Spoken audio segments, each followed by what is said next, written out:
d'aller sur les bancs de la fac. Et en général, on part de quelque chose d'assez large pour resserrer petit à petit. Que on essaie d'être des gens bien, tous, pour avoir une bonne image de soi. Avant de commencer cet épisode, on tenait à vous remercier, vous, les abonnés qui nous soutenez depuis le début de la chaîne. On voulait vous rappeler, pour les nouveaux arrivants, de penser à liker la vidéo, de vous abonner et d'activer la petite cloche de notification. Pour rappel, si vous visionnez cet épisode en marchant, vous allez pouvoir faire vos 10 000 pas quotidiens. Et ça, c'est cool. Bon visionnage à tous. Bonjour à toutes, bonjour à tous. Bienvenue sur Les Fameux, votre podcast favori pour faire vos 10 000 pas par jour. Aujourd'hui, on réaccueille Nairi, qu'on avait accueilli il y a à peu près 6 mois. Et je vais laisser Benjamin la représenter. Donc, on va te représenter rapidement.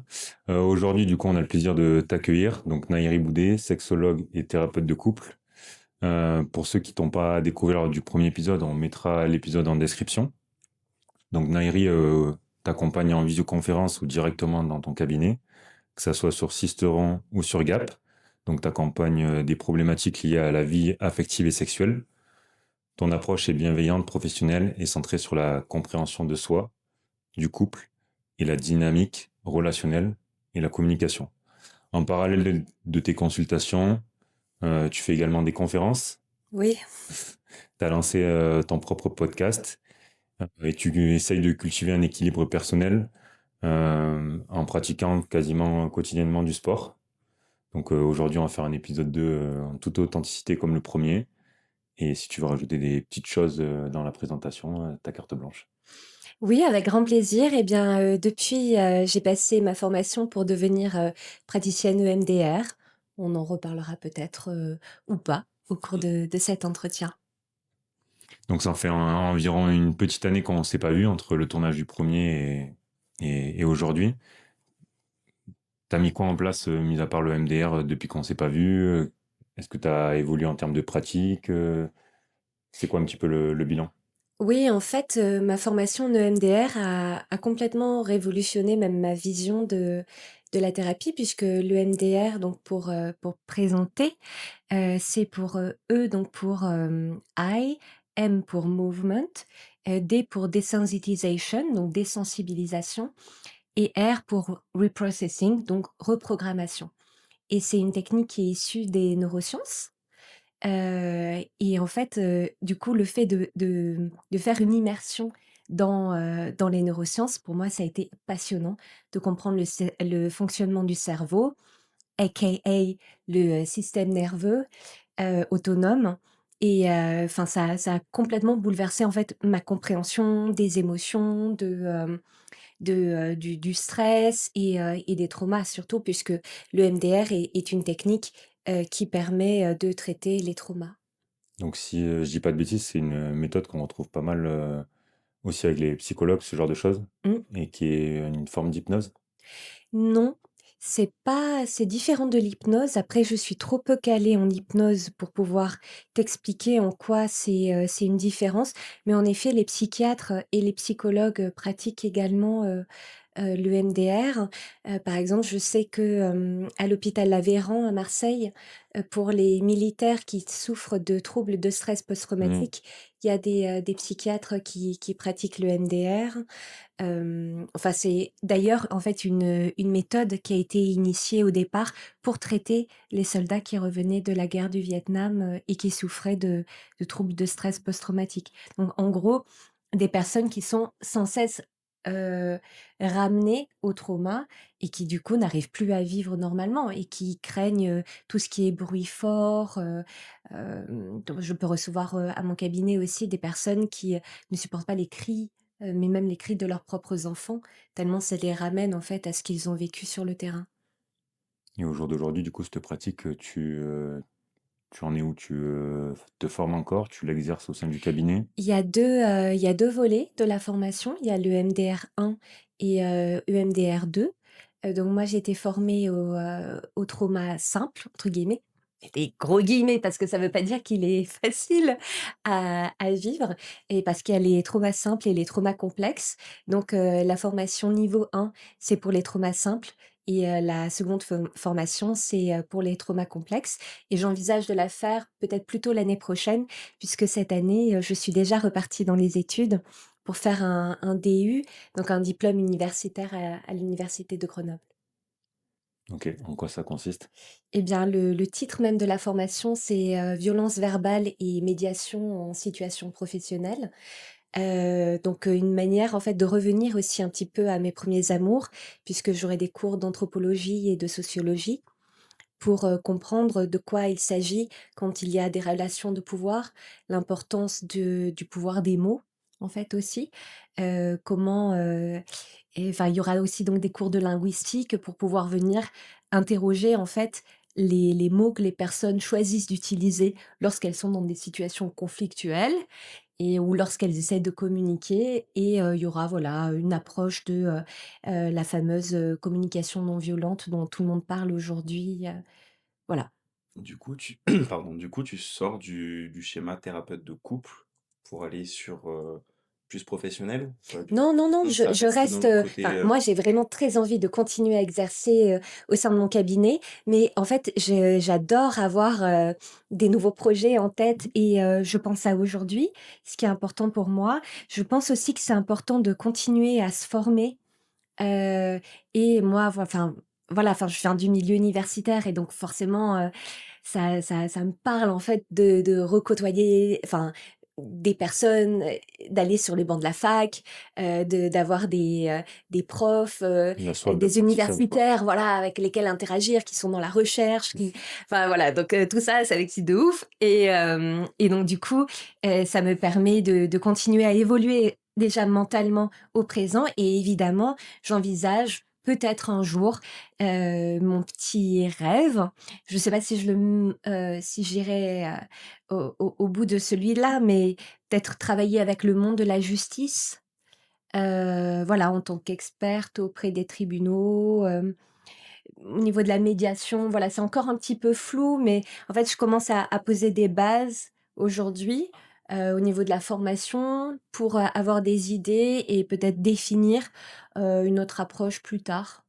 Même si je pense pas me lasser, mais par contre c'est, on avait parlé lors du premier épisode de ce que c'était, la libido donc pour, je rappelle brièvement, la libido, c'est pas uniquement l'énergie sexuelle, mais c'est l'énergie vitale qui nous anime et donc c'est ce que tu appelais donc cette soif d'apprentissage, cette soif d'apprendre et moi j'ai besoin de me sentir animée par tout ça. Aussi dans d'autres aspects de ma vie, mais c'est vrai que mon travail, enfin, j'y consacre, quand même beaucoup, beaucoup de temps, c'est essentiellement, ma l'endroit où je prends le plus de plaisir dans ma vie, ouais. OK, et tu vas arriver, facilement à combiner, le cabinet avec les études?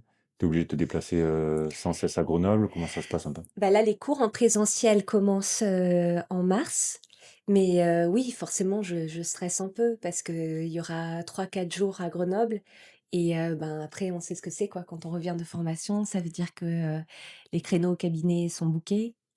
Hem, il y a de fortes chances que je finisse, presque tous les jours à 21 h ou 22 h, comme c'est déjà un peu le cas aujourd'hui et mais je pense que c'est important. Enfin, je me souviens que quand j'étais jeune, et collégienne ou lycéenne, des fois, j'avais l'impression, enfin, sans critique pour les profs, mais des fois, j'avais l'impression que les profs tournaient un petit peu en boucle, en fait, à refaire le même cours chaque année et moi, même si j'étais jeune, je me disais: «Mais en fait, quel enfer de refaire», enfin je aucune critique. Je sais aussi ce que c'est la charge mentale. On peut pas, ça m'est déjà arrivé, enfin, de toute manière, quand je refais des conférences, bah, là, par exemple, j'ai une conférence, que j'animerai, le 16 décembre, sur le couple en postpartum. Oui, je vais reprendre mes notes de l'année dernière, mais je vais les, glow up, comme on disait tout à l'heure. Je vais un petit peu améliorer par rapport à ce qui s'est passé, l'année dernière forcément et on peut pas refaire à chaque fois, toutes les recherches bibliographiques, donc il y a aucune critique par rapport à ça. Tu fais une mise à jour? Voilà, mais c'est très important, en tout cas pour moi, de faire des mises à jour régulièrement et aussi d'entreprendre d'autres types de formations pour renouveler le regard aussi. Pas forcément que rester, côté neurosciences, même si j'ai très envie de faire, la formation en EMDR niveau 2. Mais là, pour moi, retourner à la fac, c'était important, ouais. Surtout que, Tu sais un petit peu ce que c'est le rôle de professeur parce que tu as été professeur? J'ai été enseignante Voilà. au lycée, en effet, mais pour moi, la fac, c'est, enfin, là aussi, pas de jugement, vis-à-vis du collège et du lycée. Ça a été avec une grande joie, que j'ai travaillé, avec les lycéens, et les collégiens, même si j'ai préféré travailler avec, les lycéens en tant que professeur d'allemand. Heu, la fac, enfin, c'est enfin, c'est un je crois que c'est un univers qui me fait rêver, quoi, tout simplement. OK. Ce qui veut pas dire que l'autre univers est moins sexy, mais le milieu universitaire, ça voilà, ça m'anime de ouf, je sais pas comment dire autrement. Ouais, c'est bien résumé et du coup, comment ton regard sur la sexologie, la thérapie de couple, il a changé en 1 an? Eh bien, bah, déjà, en fait, ça permet de régulièrement aborder, la piste du trauma. Et aujourd'hui, ça me permet en fait de proposer, des thérapies, donc en sexothérapie, on va plutôt travailler sur le présent. C'est-à-dire, j'ai un trauma, OK, mais en attendant, il faut bien que je vive. C'est-à-dire dans le quotidien avec mon compagnon, par exemple, si mettons c'est une femme qui a un trauma, faut bien qu'elle puisse savoir, mais du coup, quand je me retrouve avec mon compagnon dans le lit et que j'ai peur, comment je peux faire concrètement pour, pas avoir de m'enfuir, à l'autre bout de la maison? Comment je peux faire pour me laisser approcher, sans, sans craindre à chaque fois que mon compagnon veuille me sauter dessus? Bien sûr que c'est important de travailler sur le trauma, puisque c'est celui-là qui est à l'origine de ce comportement, de fuite. Mais en même temps, je trouve que c'est important de pouvoir se dire: «Bon et concrètement, qu'est-ce qu'on fait aujourd'hui?» Donc des fois, j on va alterner. On va interrompre peut-être pour 1 ou 2 séances le protocole en EMDR pour se concentrer sur, et aujourd'hui, qu'est-ce qu'on peut faire pour que, la vie de couple soit plus confortable? Et pour les nouvelles personnes qui nous suivent ou qui nous écoutent aujourd'hui, quel est ton rôle en tant que sexologue et thérapeute de couple? Eh bien, c'est comme tu le disais tout à l'heure, lors de ma présentation, de travailler sur tout ce qui est problématique liée à la vie sexuelle et affective et donc tout ce qui est rapport au corps, rapport à l'autre, avec un grand A, c'est-à-dire l'autre avec lequel je relationne et je pense qu'on l'avait peut-être abordé, lors du premier podcast. De plus en plus, même si ça ne parle à pas grand monde, j'aimerais me définir comme thérapeute de relation puisque ce qui m'importe, c'est pas tant forcément le couple, mais la personne avec laquelle on est en lien et donc du coup, tout ce qui se joue dans cette manière d'établir des liens et donc aussi, ben, des rapports de pouvoir, des difficultés de communication, d'où aussi mon envie de faire cette fameuse formation, enfin ce DU, autour de la communication et de la violence verbale aussi, à ne pas forcément entendre comme, insulte. De plus en plus justement, enfin, c'est pour ça que je vous disais tout à l'heure, ça travaille mon regard parce que du coup, lire de la littérature, scientifique en linguistique, beh, ça m'amène à m'interroger sur l'usage du passif agressif, par exemple, qui n'est pas a priori une violence du type insulte et qui pourtant introduit comme ça une espèce de d'inconfort permanent et les personnes ne, beh, c'est pas authentique, quoi. Enfin, en tout cas, ça c'est des rapports de pouvoir, dont on peut essayer de se défaire, même si, on les rapports de pouvoir ne sont pas mauvais. Il y a toujours des rapports de pouvoir et un exemple que j'aime bien donner parce qu'il est simple et que j'aime bien, des fois complètement dédramatiser en donnant des exemples qui sont un peu rigolo, quoi. J'aime bien donner l'exemple que si, par exemple, moi, je veux manger à 18 heures et toi à 22 heures, et bien, du coup, comment on va faire l'un et l'autre pour se convaincre? Ben, on peut utiliser des stratégies qui sont discutables. Comme par exemple, je vais te dire: «Mais enfin, quelle idée de manger à 22 heures, sommes-nous donc espagnols pour manger aussi tard?» Toi, tu pourrais me répondre: «Bah, et alors, nous, on n'est pas des Allemands». Rien contre les Allemands, je suis moi-même allemande et pendant très longtemps, avec ma grand-mère, l'été, on mangeait à 18 heures et c'est OK. Mais ce que je veux dire, c'est qu'on peut utiliser, la décrédibilisation. C'est-à-dire dire: «Mais quel est ce plan absurde que tu me proposes.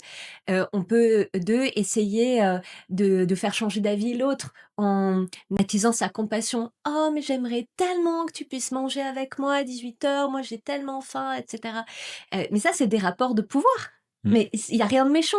C'est juste qu'on va essayer de se convaincre et on peut, Et du chantage affectif, quoi. ouais, je C'est sais pas si je la vibration des mots aussi, la douceur que tu mets ou pas, tout ça. ouais, ouais, il y a le ton, bien sûr, il y a la posture et il y a aussi les mots qu'on va utiliser et du coup, le fait de parler de rapport de pouvoir, ça me vient déjà de l'anthropologie, ça permet aussi de dédramatiser tout ça. Oui, on cherche à s'influencer, les uns les autres, parfois même on cherche à se manipuler et c'est OK, du moment qu'on peut l'interroger ensuite et l'idéal, bien sûr, c'est de pouvoir l'interroger avec la personne avec laquelle on relationne pour pouvoir arriver à une communication authentique et consciente, quoi. Et du coup, tous ces aspects-là, aujourd'hui, tu les abordes que dans un couple amoureux ou ça peut arriver de travailler sur un couple amical ou professionnel ou... Oui, ou même, par exemple, une mère et sa fille, un père et son fils, Ouais, hem, frères et sœurs, deux frères et frères. sœurs, en Ok. effet et parce que bien sûr, c'est plutôt des personnes en couple qui viennent, mais je trouve intéressant de d'élargir et eux, en fait, très souvent, on parle avec les personnes qui viennent au cabinet de, leur vie affective d'une manière générale. Très souvent, je parle avec des personnes, de leur rapport avec leurs amis, leur, groupe d'amis, des personnes aussi voilà, des fois, il y a des non-dits qui finissent par affecter la relation et du coup, des personnes qui sont un petit peu bloquées. Donc a priori, le sujet, c'était plutôt lié à la vie intime, mais on finit toujours par dévier à un moment à la vie affective parce que ça vient toujours parler de la manière dont la personne se situe vis-à-vis des autres. En fait, Ouais, c'est ça son qui contexte, son m'intéresse. environnement. Ouais, ouais, c'est ça qui m'intéresse toujours, cet aller-retour entre l'individu, la société à laquelle il appartient. Donc ça, c'est vraiment purement anthropo, c'est-à-dire le monde social, tel qu'il est constitué sur le plan culturel, historique, politique, économique et social, bien sûr et aussi les différents liens que j'entretiens qui me voilà, qui disent quelque chose de moi et dans le développement personnel, on dit bon, vous savez peut-être un peu ce que je pense du développement personnel et il y a cette phrase que je trouve assez intéressante qui dit qu'on est un petit peu la somme quand même des personnes que l'on fréquente Totalement et d'accord. dans un sens, c'est vrai. 100% d'accord. Ouais, totalement. Du coup, ça me fait rebondir. Quelles sont les problématiques les plus fréquentes que tu peux rencontrer au jour d'aujourd'hui? Que ça soit du coup dans un couple ou dans une relation amicale, dans un contexte environnement global. C'est quoi les plus grandes problématiques qui te viennent à toi au cabinet ou en consultation, en visio? Je pense beaucoup là, en tout cas, aux difficultés de communication et peut-être aux espérances, brisées. C'est-à-dire que souvent quand on se met en couple ou quand on mais même avec la belle famille, par exemple, des fois on a des attentes vis-à-vis des liens qu'on voudrait avoir avec, son chéri, sa chérie ou l'environnement du chéri ou de la chérie et ça mène à de la souffrance, en fait. Mais c'est très juste ce que tu soulignes parce que tu peux t'entendre amicalement ou amoureusement avec la personne. Mais si par exemple tu t'entends pas avec les beaux-parents ou ce genre de choses, il va y avoir des frictions. Alors peut-être à court terme ça va aller, mais à moyen long terme il peut y avoir des frictions et peut-être le fait de communiquer sur ces frictions-là, en fait, ça va libérer des choses au sein de la relation. Oui et en même temps, c'est difficile d'aborder le fait qu'il puisse y avoir des frictions parce qu'il y a ces attentes. Mmh. C'est-à-dire, le fait que, la belle famille justement, il y avait une journaliste de la Provence la dernière fois qui voulait faire un article, à propos du rapport avec la belle famille et je lui disais très franchement, en fait, je crois qu'il faut accepter que, la belle famille, c'est pas comme la famille et c'est pas grave.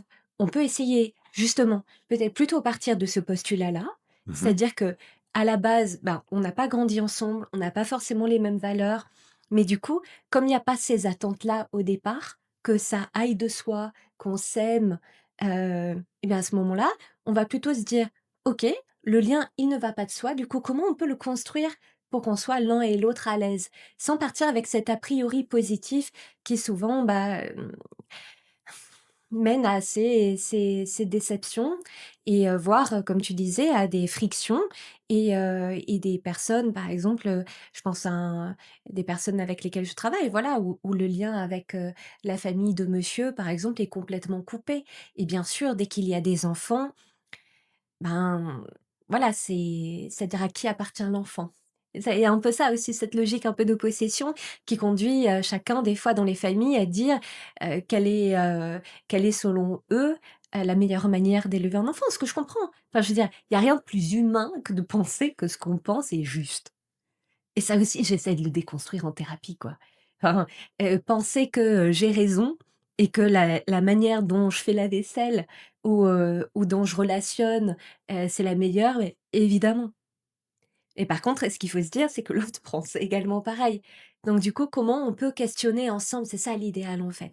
D'arriver à questionner ensemble, un, le lien qu'on a envie d'avoir, 2, comment on peut faire pour s'y prendre en tenant compte de nos biais, c'est-à-dire qu'on a tendance à penser que si on agit d'une manière, c'est la bonne manière. La complexité des relations et c'est vrai qu'en plus de ça, quand tu as pas grandi avec ces personnes-là et que tu es une pièce rapportée qui vient se greffer à un environnement familial, je pense que tu as pas mal de problématiques, ou de frictions qui sont même non dites et qui, en fait, avec le temps vont mûrir. Ça va être conscient ou inconscient et après ça va faire un boule de neige et ça va exploser, quoi. Oui, et Mmh. puis en plus, t'es confronté à des gens que t'as pas choisis. On choisit pas sa famille, on choisit ses amis, on choisit ses relations, mais on choisit pas sa belle famille non plus, quoi. Oui. Et pourtant, c'est important de le faire peser dans la balance et d'une certaine manière, ça pèse, puisque, lorsqu'il s'agit de personnes qui sont de confessions différentes, là, la question se pose, assez rapidement, par exemple et on ne pense pas forcément aux différences de culture. Mmh. Même à l'intérieur de l'Europe, comme j'aime bien dire, parce qu'on pourrait dire: «Bon, l'Europe, c'est un peu le mode de vie occidental», des gros guillemets, parce que, les anthropologues pourraient avoir une petite attaque, parce que c'est trop simpliste. Mais, et en fait, non. C'est-à-dire que même, dans le nord de l'Europe, même les pays baltes, même, c'est des manières de penser qui sont différentes et pour le coup, je l'ai vécu au sein de ma propre famille, et c'est il y a des attentes, je pense à à ma mère et sa belle-mère, ma grand-mère, pourtant, enfin, ma grand-mère est allemande, mais a grandi en Roumanie, comme mon papa et bah, les Allemands de Roumanie, déjà, ne sont pas comme les Allemands d'Allemagne. Et aussi parce qu'il y a une histoire différente, c'est-à-dire que les Allemands d'Allemagne, bah, ont connu, plus directement la guerre, mais aussi, autrement le communisme avec la scission, RFA-RDA, c'est-à-dire RFA, République fédérale allemande et République démocratique allemande, c'est-à-dire, sous le joug, soviétique. Les Allemands de Roumanie l'ont vécu différemment. Déjà parce que lorsque les Allemands ont perdu la guerre, bah, être allemand en Roumanie, c'était pas ouf. Parce que du coup, vous étiez les vilains nazis, tout ça, donc c'est pas la même histoire, c'est pas le même rapport même à la langue, quoi. Les Allemands de Roumanie, ne parlent pas l'allemand, comme les Allemands d'Allemagne, puisqu'en fait, ils sont issus d'une migration, qui vient du 17e ou 19e siècle, donc heu, c'est une autre façon de faire et donc du coup, bah, ma mère qui pensait se mettre en couple avec un mec, un Allemand, non, enfin, c'est quand même un gars qui a grandi en pays communiste, donc une autre manière de penser donc la belle famille, c'est encore différent et donc forcément ça amène à toi, tu es là, ma mère elle me dit souvent: «Mais moi je voulais, une super vie de famille, une grand-mère présente pour les enfants». Oui, mais du coup, il y a des rapports de pouvoir quand même et très cons, du style, qui s'occupe de faire à manger, comment je range la cuisine. Et du coup, avec tout ce qu'on vient d'énumérer comme problématique, que ça soit, la communication, la belle famille, ça peut être après les rapports sexuels ou ce genre de choses. Une personne qui viendrait te voir aujourd'hui au cabinet, comment tu arriverais, si elle a une réticence à venir te voir, à la mettre, facilement en confiance? Bah, déjà la première chose que je dis souvent, c'est que, je sais que c'est pas facile de venir. Et alors c'est assez drôle parce qu'en effet, ça arrive souvent que, les personnes au cabinet soient un petit peu anxieuses, à l'idée de venir en 1re consultation. Je crois que j'ai une manière de faire, je crois que ma technique, si je l'interroge là, puisqu'on essaie de déconstruire, même si c'est pas conscientisé, enfin, c'est pas une stratégie, clairement conscientisée, mais je pense que je suis consciente, en fait, du fait qu'on aborde des choses sérieuses au cabinet et je pense que j'essaye de jouer sur le côté, abordable, sympa et du coup, j'ai une manière de faire qui peut peut-être dérouter certains, mais qui, moi, me permet d'être à l'aise avec le personnage que j'incarne. C'est-à-dire, en même temps, utiliser des concepts, scientifiques et utiliser un langage soutenu, voilà, pour vraiment être précis dans ce qu'on parle et dans ce qu'on dit, pardon et en même temps, avoir un moment un peu relâché où je vais peut-être même des fois utiliser un peu des gros mots ou pour montrer aussi que je ne suis pas que cette personne distante, qu'on peut faire des allers-retours et j'ai l'impression, je n'ai jamais posé la question, mais j'ai l'impression que ça participe à mettre les personnes à l'aise et plusieurs fois, les personnes aussi m'ont dit: «Mais du coup, ça répond pas à ta question qui était la première fois». Mais ce qui met aussi les personnes en La première confiance. fois ou de manière générale, le climat de confiance ou de relation que tu essayes Mmh. de mettre en place, que ça soit pour les personnes qui viennent te voir la première fois, mais Mmh. aussi ceux qui vont venir sur plusieurs séances. En fait, la relation que tu vas essayer de mettre en place et d'entretenir avec eux. Mais et je pense que ce qui, hem, les convainc aussi de travailler avec moi, et là, pour le coup, sans m'envoyer des fleurs, je dirais c'est une réalité, c'est le fait que j'ai une bonne mémoire. Mais en fait, c'est pas que j'ai une bonne mémoire à la base, c'est que je la travaille depuis que j'exerce et du coup, je retiens, énormément de choses, mais sur plusieurs séances. Est-ce que tu prends des notes du coup? Je prends des notes, mais différemment qu'au début. Au début, comme je venais, de l'anthropologie et que je faisais, donc des terrains de recherche, et que surtout j'étais plus jeune et que j'avais terriblement envie de bien faire, voire de faire le mieux possible, je notais tout. Tout, tout, tout, tout, tout et ça me demandait des heures, pour retravailler et c'est ce que je faisais aussi quand j'ai commencé. Je notais tout, tout, tout et après, j'allais sur mon ordinateur et je retapais tout et je faisais des recherches bibliographiques et en fait, ça me prenait 3 plombes. Et en fait, c'était super pour moi parce qu'en fait, c'était une manière aussi de me motiver à continuer à apprendre. Aujourd'hui, c'est différent. Je note les points sur lesquels il me semble important de revenir au cours de la séance et hem et en fait, c'est principalement ça. Je note pas, des infos pour me souvenir. Oui, je vois ce que Je tu veux dire parce que moi, par exemple, il me vient un exemple en tête. Quand j'accompagne des personnes, bon, il y a un formulaire, des questionnaires à remplir en amont. Donc, c'est une forme de note. Mais après, si tu veux, une fois que je vais voir la personne, dès que je vais être en one-to-one, qu'on va se dire bonjour, hop, les infos vont me revenir à moi. mmh. Et du coup, après, même si tu as travaillé ta séance, c'est pas forcément conscientisé enfin, au sein de ta mémoire, c'est-à-dire tu vas relire tes notes avant d'aller voir la personne, ce genre de choses. C'est un peu ça que tu veux dire? Je les relis, mais pas forcément pas pour me rappeler. Parce qu'en fait, je pense mais là aussi je le déconstruis là avec toi, avec les questions que tu me poses. Je pense qu'en fait, je suis passionnée par, le récit des personnes en fait, ça me marque. Et j'intègre parce que c'est enfin, c'est des données, que j'essaye de mettre en lien pa pendant la séance qui dure 1 heure. Après en EMDR, c'est différent parce que je prends des notes différemment. Là, je répondais par rapport à la sexothérapie Mmh.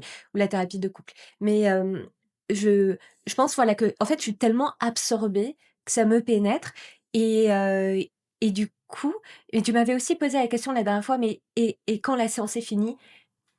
Et bah, quand la séance est finie, la séance est finie. Voilà. Ça doit rester en place, mais ça ne j'ai l'impression qu'il y aurait comme une différence, heu, sur le plan cognitif et émotionnel. C'est-à-dire que, émotionnellement, je ne suis pas agitée, hem, même si des fois, bien sûr, quand on parle de deuil, par exemple, c'est pas évident, mais, hem, je suis pas animée émotionnellement, mais par contre, j'ai l'impression que ça s'ancre. Après voilà, enfin, je veux dire, je suis pas un robot non plus, je retiens pas, tout, tout, tout. Des fois, j'oublie aussi quelle est la profession de la personne. Mais par exemple, je situe, je sais, que, la personne est cadre, par exemple et du coup, c'est pas tant que c'est important de se souvenir si la personne est cadre dans une entreprise de BTP ou si elle est cadre dans une entreprise, qui vend des frigos. Mais c'est plutôt le fait d'être cadre, en fait, c'est que la personne doit avoir une posture à son travail, qui lui permet de manager et donc du coup, comment elle est dans ses relations avec les autres et à nouveau, on va venir interroger sa posture et cetera. Du coup, ouais, je pense là, sur cet échange-là, je pense en fait, c'est l'expérience en tant que thérapeute et d'accompagnant qui fait qu'au début, tu prenais des notes Ouais, et tu as entraîné ton cerveau à trier. Et ce oui. qu'aujourd'hui, en fait, ce tri que tu faisais avant sur papier qui te prenait des heures, Mmh, aujourd'hui, ton cerveau le fait automatiquement en disant, bah, ça, je m'en fous, entre guillemets, mmh. parce qu'on s'en fout pas jamais totalement, mais ça, ça m'intéresse, ça, ça m'intéresse, ça, ça m'intéresse. Et je pense qu'avec l'expérience, notre cerveau, il apprend à Ouais, synthétiser, je à vois ce que garder tu veux les dire. infos. Et moi, je sais que, pareil, quand les premiers bilans que j'ai faits, déjà, dans le timing de 2 heures que je m'imposais, en général, il durait 3. Et puis, la prise de notes derrière, le compte rendu, et cetera, ça me prenait plusieurs heures. Et aujourd'hui, en quelques minutes, déjà, j'ai cerné l'enfant, rien Mmh. qu'avec le discours des parents au départ, j'ai déjà une vague idée des résultats que je vais avoir sur tous les tests. Et je me trompe rarement et ça m'arrive, mais et derrière, ça te permet aussi d'avoir quand tu fais ta synthèse, que tu rédiges ton bilan, bah, d'avoir déjà toutes les infos en tête et quand le gamin arrive, tu as ces infos intéressantes et du coup, je pense que, ouais, c'est vraiment l'entraînement du cerveau où Oui et avec l les années où vraiment tu retiens juste l'essentiel. Du coup, ça te sature pas la mémoire et tes idées sont plus claires quand tu accompagnes la personne. Enfin, moi, c'est comme ça que je le tout vis en à tout fait cas. et peut-être la différence avec toi, c'est que toi, comme tu dresses un bilan, tu as besoin de laisser une trace écrite. Tout à fait. Et c'était le cas aussi quand je travaillais dans la recherche. C'est-à-dire le but, c'était la production écrite qui allait suivre le travail de terrain avec les interviews, et cetera. Là où moi, ce qui m'intéresse aujourd'hui, c'est comment donner le maximum à la personne sur le coup. Donc en fait, les notes que je prends, elles sont pas tant destinées à rester en ma possession jusqu'à la fin des temps pour le plaisir d'avoir des données sur les gens. Ça, c'est mon côté. En fait, je me fais rire des fois quand je parle parce que en fait, je suis un peu cynique et tout. Et je suis pas sûre que les gens comprennent mon propre humour et donc mon but, c'est de pouvoir réagir au maximum, pouvoir en fait, les notes que je prends aujourd'hui, elles sont destinées à apporter un max de choses pendant l'entretien. Parce qu'en Ou fait, pour la prochaine je séance. sais que je retiens. En fait, c'est ça la différence. C'est, avant, je voulais laisser une trace pour pouvoir étudier après. Maintenant, je sais que je retiens et les notes que je prends, elles sont destinées à faire vivre le plus possible l'échange puisque, auparavant, je me posais tout le temps la question, même quand j'étais étudiante en anthropologie, c'est-à-dire, «Mais alors là, du coup, si je suis concentrée sur mes notes, je suis moins Dans l'échange. dans l'échange. Mais alors du coup, c'est l'échange qui compte. Mais alors je risque d'oublier». Alors des fois, quand je faisais des interviews, je prenais mon dictaphone et waouh, je vous dis pas pour, tout retranscrire après, enfin, c'était un bordel. Donc avec ma méthode aujourd'hui, je suis beaucoup plus claire, j'ai l'impression que c'est plutôt efficace et donc du coup, ça me permet de bien avancer. Pourquoi la communication, c'est souvent un premier point de blocage dans les couples? Donc Parce que couple ou relation, encore une fois, ouais, hein. parce qu'en fait, je crois que bien communiquer, ça ne va pas de soi. Ouais, je c'est pour ça que je disais tout à l'heure, je pense qu'il faut accepter ça. On a envie de le croire.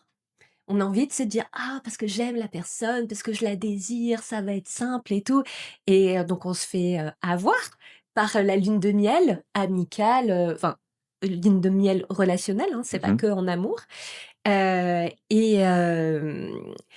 et donc du coup, ben, au début, cette impression de fluidité qui est là parce qu'on donne toute son attention, tout son intérêt à la personne, au bout d'un moment, au bout d'un moment, ça va plus de soi.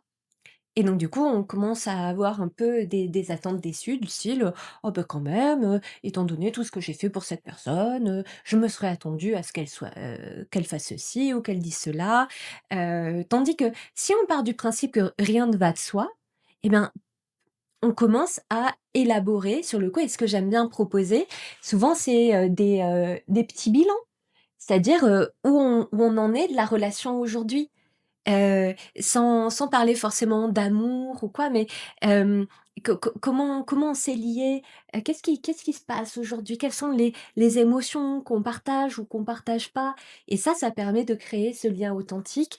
Bien sûr que quand il y a des enjeux, c'est difficile. C'est-à-dire que quand on a envie que la personne soit, notre nouveau, partenaire ou quoi, il y a beaucoup d'enjeux et aborder ces questions-là, c'est assez, effrayant et pourtant Je crois que c'est comme ça qu'on peut arriver aussi à dédramatiser, ces fameuses attentes et dire, plus simplement: «Beh, en fait, j'aurais aimé que tu m'apportes davantage de soins». Et quand on parle de soins, c'est pas forcément que tu m'aides à me laver les cheveux ou quoi, c'est que tu m'écoutes ou, hem, ou que tu puisses m'aider à trouver une solution par rapport à un problème. Complètement, et je pense qu'il y a un vrai sujet, et peut-être que tu vas pouvoir apporter des réponses et peut-être des tips, ce genre de choses. C'est comment un couple, en fait, au quotidien, il peut mettre des petites choses en place pour entretenir, la connexion, la communication et la connexion, émotionnelle, en fait. Mmh. Un exercice que j'aime bien proposer, c'est, l'exercice des merci ou l'exercice des pardons. Et là aussi, je dédramatise direct en disant le but, c'est pas de se prosterner en permanence, de dire: «Oh merci d'avoir fait la vaisselle». C'est pas ça, mais en fait, ça veut dire: pff, «Je te vois. Je sais ce que tu fais pour nous, pour moi». Et du coup, bah, ça permet à l'autre d'être plus confiant aussi dans le lien, de se dire: «Ben», ça peut être des conneries, ça peut être, «Merci d'avoir passé l'aspirateur». Là où certaines personnes, des fois, au cabinet me disent: «Mais en fait, ça va de soi de passer l'aspirateur». C'est vrai que ça va de soi de enfin, bien sûr qu'il est bon de prendre soin de son intérieur, mais quand on part du principe que rien n'est naturel, parce que tout demande à minima un effort, eh bien, à ce moment-là, ça nous permet d'être davantage ouverts à ce qu'on fait l'un pour l'autre. Et des fois, les personnes me disent: «Mais on va pas se dire merci toute la journée». Mais pourquoi pas? Merci, merci de m'avoir rendu un service, c'est-à-dire de m'avoir servi de l'eau, quand j'avais soif, mais merci aussi, de m'avoir regardé avec autant, d'attention, quand, je sais pas, quand je me maquillais, ça m'a touché que tu restes dans l'embrasure de la porte et que tu me regardes profondément. Voilà, c'est-à-dire, c'est pas tant merci, mais en fait, c'est C'est l'exercice des montrer merci. qu'on regarde la Ouais, personne, s'intéresser aussi ouais, à, et pas rentrer dans quelque chose, en fait, c'est normal, quoi. oui. Ouais, je vois complètement ce que tu veux Ouais, dire. montrer de la gratitude et Mmh. Et ça veut dire vraiment: «Je te vois». Je sais comment tu es avec moi. Et l'exercice des pardons, c'est la même chose, c'est-à-dire que ça permet aux personnes de réfléchir et de se dire: «Mais à quel moment j'ai pu dire ou faire quelque chose qui a blessé l'autre?» Le but, encore une fois, c'est pas de se prosterner et de dire 1000 fois: «Désolé», tout ça, mais c'est de fournir cet exercice intellectuel qui est de se dire: «Mais» parce qu'on se fait tous passer un peu avant.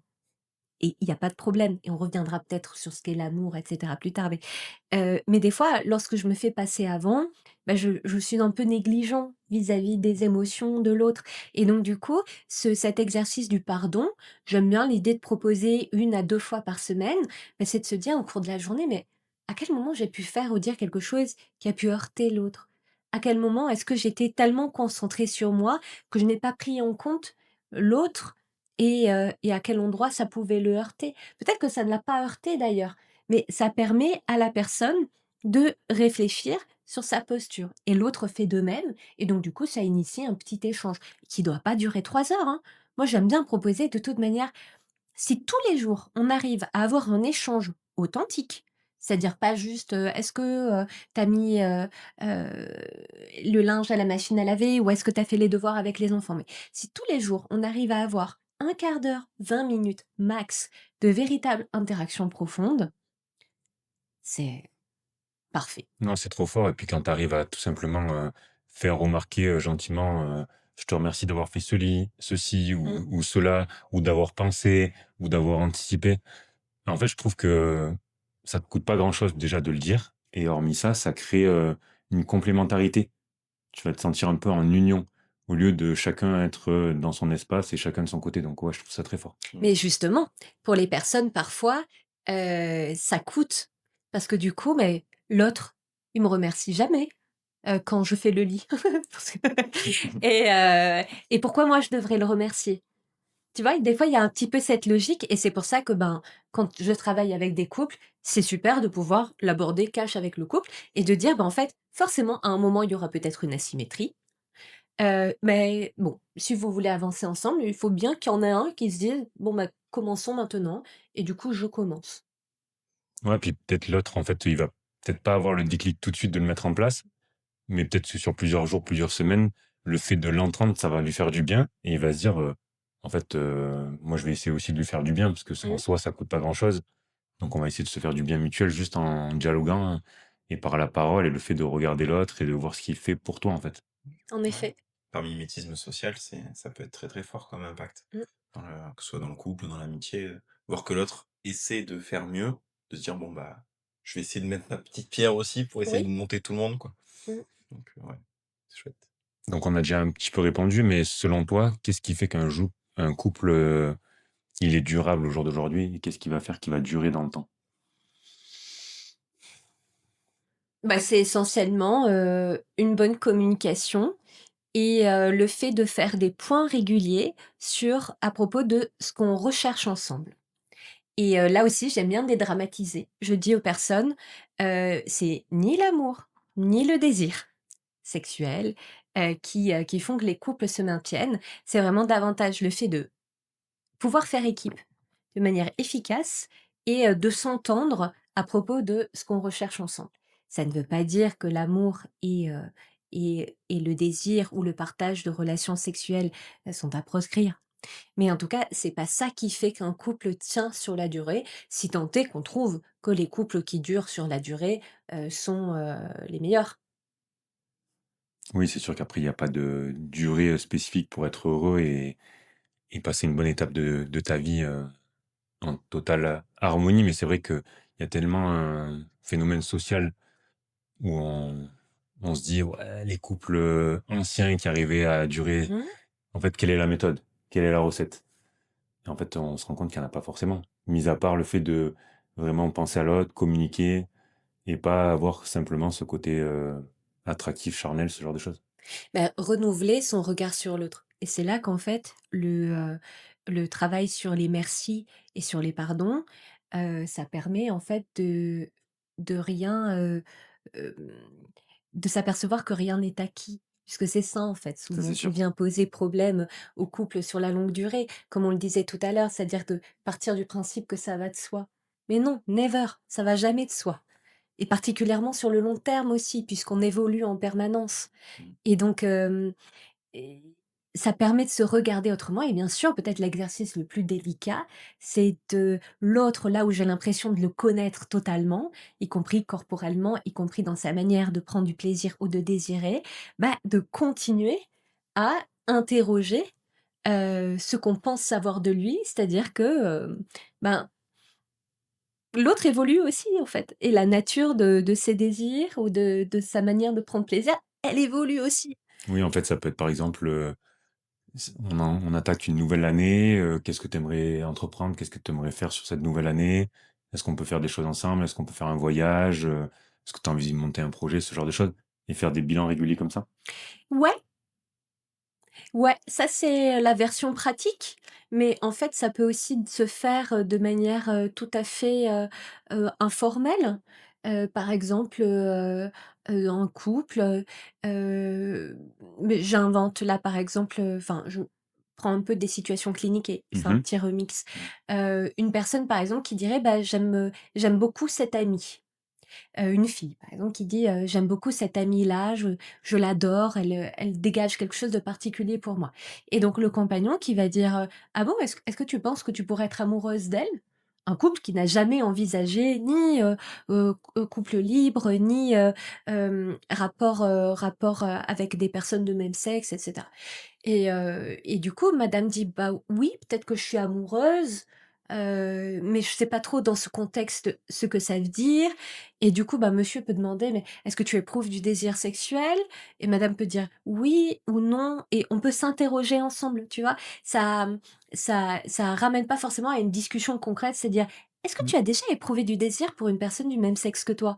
Ce qui paraît peut-être un peu plus, Un peu trop cash et formel, tu vois? mmh. Et là où la personne dira peut-être spontanément: «Bah oui» ou «Ben non», alors qu'en fait, c'est dans les menus questionnements. Donc en fait, l'idéal, c'est de l'avoir en tête régulièrement, c'est-à-dire que de vraiment partir du principe que rien n'est acquis, rien ne va de soi, même si on est un couple, hétérosexuel, libre ou exclusif. Qu'est-ce que ça vient dire de nous dans le quotidien? Un petit instant pub, donc pensez à liker la vidéo, à commenter au fur et à mesure, s'il y a des choses qui vous viennent en tête une fois que vous écoutez, entendez nos échanges. Et puis pensez à activer la petite cloche pour être alerté des prochains épisodes. Comment se déroule une consultation type lorsqu'on vient dans ton cabinet? En EMDR ou On en peut parler un petit peu de l'EMDR et puis après, de manière générale. eh bien, l'EMDR, en fait, c'est un protocole. Donc ça veut dire que j'ai ma petite feuille. Bon, le protocole maintenant, je le connais par cœur, mais la feuille, elle me permet en fait de distinguer les différentes parties et en EMDR, moi, je suis très transparente en fait sur le protocole parce que je trouve que c'est hyper important que les personnes sachent, dans quoi elles s'embarquent Bien sûr. et donc on va travailler, d'abord sur le présent, c'est-à-dire quel est le problème, quelle est sa nature, quel est, quels sont les impacts du problème dans le présent. Ensuite, on va travailler sur le passé, c'est-à-dire depuis quand le problème est un problème et quels sont les différents événements douloureux que la personne a vécu au cours de sa vie. Et puis après, il y a le moment, futur, c'est-à-dire à quoi ressemblerait la vie, sans le problème. Qu'est-ce que, ça fait émerger comme questionnement, ces fameux facteurs de maintien, c'est-à-dire les raisons pour lesquelles un problème va se maintenir alors même qu'il est super relou à vivre. Voilà, donc en fait, en EMDR, en tout cas, puisque ta question c'était, comment commence un entretien? Bah, c'est: «Quelle est ma problématique?» Donc déjà, définir la problématique et en général, on part de quelque chose d'assez large pour resserrer petit à petit et en thérapie plus classique, on va dire, là, je reçois les personnes, je les invite à se présenter. Voilà, quel âge avez-vous? Quel est l'environnement au sein duquel vous évoluez? C'est-à-dire, est-ce que vous êtes accompagné dans la vie? Est-ce que vous avez des enfants? Quelle est votre profession? Et surtout, pour quelles raisons, avez-vous pensé qu'il était, voilà, opportun aujourd'hui de venir en consultation? Est-ce qu'il y a eu un ou des éléments déclencheurs? Et lorsque c'est un couple, eh bien j'amène les personnes aussi à dialoguer à ce propos. Parce que souvent, c'est arrivé que des personnes me disent: «Ben, moi, c'est pour un problème de communication, moi, c'est par rapport à la sexualité». Je vais revenir dans un premier temps sur, le MDR. Moi, j'ai déjà vécu une séance de MDR. Ah oui! J'avais pas forcément vu de réel impact. Est-ce que du coup, c'est quelque chose qui peut est-ce qu'il faut je vais reformuler, est-ce qu'il faut faire plusieurs séances pour véritablement avoir des effets ou une seule séance déjà ça peut avoir, des effets? Mais d'abord, il faudrait que tu m'expliques un petit peu quel est le type de séance que tu as faite, parce que je ne comprends pas trop ce à quoi tu fais référence, étant donné que le MDR, c'est un protocole. À moins que tu aies fait un protocole de MDR d'urgence. Tu vois, c'est pour ça que je te disais, pour moi, c'est super important d'informer les personnes de ce qu'on est en train de faire. C'était, Là, un MDR dans un cadre, sportif, c'est-à-dire c'était dans un centre de rééducation et du coup, il y avait une psychologue qui mettait ça en place pour, ouais, en général, quand les sportifs ont des blessures, ils ont des traumas et donc elle essayait de pratiquer ça, pour les problématiques liées aux blessures. et du coup, on peut pas travailler sur le trauma en une séance, puisqu'il faut tout ce travail d'anamnèse pour, pouvoir, dire sur quelle cible on travaille. En revanche, tu as peut-être fait un protocole soit d'urgence, soit de préparation mentale.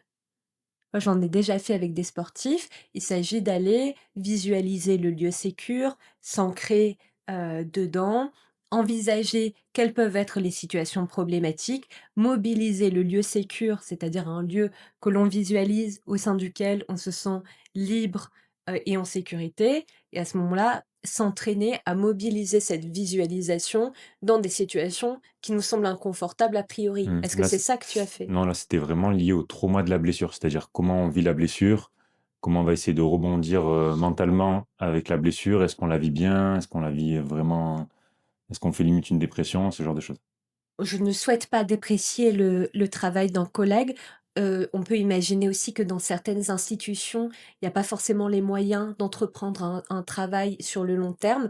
Peut-être n'as-tu pas souhaité non plus entamer un travail sur le plus Je long pense que ça terme? avait été, en termes de timing, qu'on Mmh, n'avait pas pu mettre ça en place. mmh. Mais c'est pour ça que moi, mon ressenti, ça avait été, on aurait dû faire plusieurs séances pour essayer Oui, d'arriver à quelque chose de mais oui, plus mais bénéfique. parce qu'en effet, avant d'arriver aux fameuses stimulations bilatérales alternées, donc que les personnes qui ont entendu parler de l'EMDR s'imaginent qu'on fait, c'est-à-dire les fameux mouvements de droite à gauche ou de tapping, c'est-à-dire où on vient tapoter sur les genoux, mais ce qui crée quand même cette alternance, parce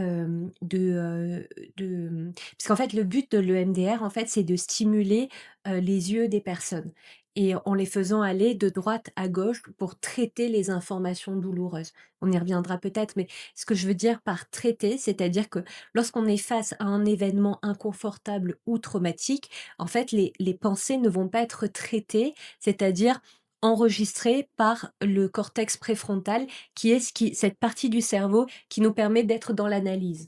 En gros, on est en bug et donc du coup, on ne peut pas intégrer cette information et donc on reste en fait coincé dans une espèce d'état de stress qui nous empêche de reprendre du pouvoir d'action pour pouvoir agir. C'est ça en fait ce que je propose dans mes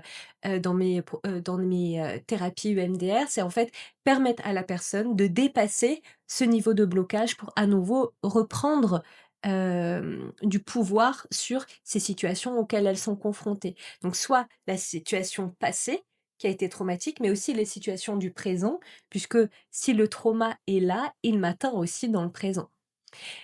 Ce que tu me disais, tout à l'heure, c'est, est-ce que ça vaut le coup de faire, plusieurs séances? Oui, parce qu'en fait, avant d'arriver à ces fameuses stimulations bilatérales alternées, donc qui vont permettre de traiter le trauma, il faut d'abord comprendre de quoi on parle. C'est pour ça, ça confirme ce que moi j'ai ressenti lors de la séance et surtout Mmh. le après où je me suis dit, est-ce que c'est que mon cas personnel où je ressens qu'il faudrait plusieurs séances pour qu'il se passe certaines choses? Là, tu me confirmes que c'est la méthode plutôt appropriée de faire un suivi sur plusieurs séances. Mais est-ce que tu avais fait des stimulations bilatérales Oui, alternées? OK. Sur une problématique du coup? lié à la blessure. Oui, parce que c'était peut-être pas envisagé comme un travail de fond, mais vraiment C'était juste en une proposé espèce ou... d'urgence, en fait. Ouais, OK. je pense. Peut-être que c'était le protocole d'urgence, OK, qui est: «OK, là, il faut faire quelque chose par rapport à la personne qui vient d'avoir cette blessure». OK, bah, bon, en fait, je sais pas ce que la personne a voulu faire, mais peut-être que ça a été envisagé comme un protocole d'urgence, c'est-à-dire pas besoin d'aller investiguer, à propos de tout ce que la personne a vécu au cours de Oui, sa peut-être que vie j'ai pas ou eu quoi. assez d'explications pour que je comprenne qu'en fait c'était un one shot et que c'était quelque chose d'urgence. Et ça, c'est ma théorie et Oui, là, oui. mon hypothèse, maintenant que tu me parles, je saurais pas prétendre ce que la personne a voulu faire. Je pense pas du tout qu'il y ait des, thérapeutes qui ne soient pas consciencieux. Enfin, peut-être qu'il y en a, mais ceux que je rencontre d'une manière générale sont vraiment enfin, essaient de faire au mieux, avec leur, leur patientèle. Mais, je c'est pour ça que je trouve que c'est important, en fait, d'informer les gens de Mhm. où on en est, ce qu'on fait, aussi pour donner du sens après. Si un jour ils vont voir un autre thérapeute ou, tout simplement, eux vis-à-vis d'eux-mêmes, savoir, bah, à un moment donné, j'ai fait ce travail-là dans ma vie, à quoi ça m'a servi? Voilà. Et c'est vrai que souvent je retrouve en consultation des personnes, mais même qui ont eu un suivi thérapeutique, pas forcément en EMDR, qui me disent: «Bah, c'était cool, mais je sais pas trop, voilà, ça m'a apporté, une espèce de soin, mais je sais pas Mais trop ce sans que». plus, ou je sais pas trop ce que ça m'a apporté. Voilà. Et alors que le fait de faire des bilans régulièrement après, enfin, je veux dire, j'ai pas la science infuse, hein. Je suis sûre qu'il y a des personnes qui sont venues me voir en cabinet et qui n'ont pas trouvé, que ça correspondait, à, à ce qu'ils recherchaient. Mais en tout cas, la question du sens est essentielle et j'y accorde du temps et dans le protocole EMDR, également. Et là, aujourd'hui, même des années après, est-ce que tu penses qu'un suivi MDR avec Benjamin, par exemple, ça serait utile ou pas? Bah, ça dépend de ce que lui recherche, mais à partir du moment où il y a un blocage, ça peut devenir intéressant de voir, comment est-ce que je peux récupérer, comme je disais, du pouvoir d'action? Parce que le trauma, en fait, vient me limiter aussi dans ma conscientisation des éléments du présent. Et parce que, comme je le disais tout à l'heure, en fait, qu'est-ce que c'est un trauma? En fait, c'est une blessure psychique. D'ailleurs, souvent, on a tendance à confondre trauma et traumatisme. Le trauma, c'est la blessure psychique. Si j'ai eu un accident de voiture et que je me suis vue mourir, c'est ça le trauma. En fait, je me suis dit: «Putain, j'ai failli canner». Voilà. Le traumatisme, ce sont les conséquences du trauma, c'est-à-dire c'est ce qui va me conduire à ne plus oser prendre la voiture pour aller au travail ou faire mes C'est les courses. conséquences. Voilà.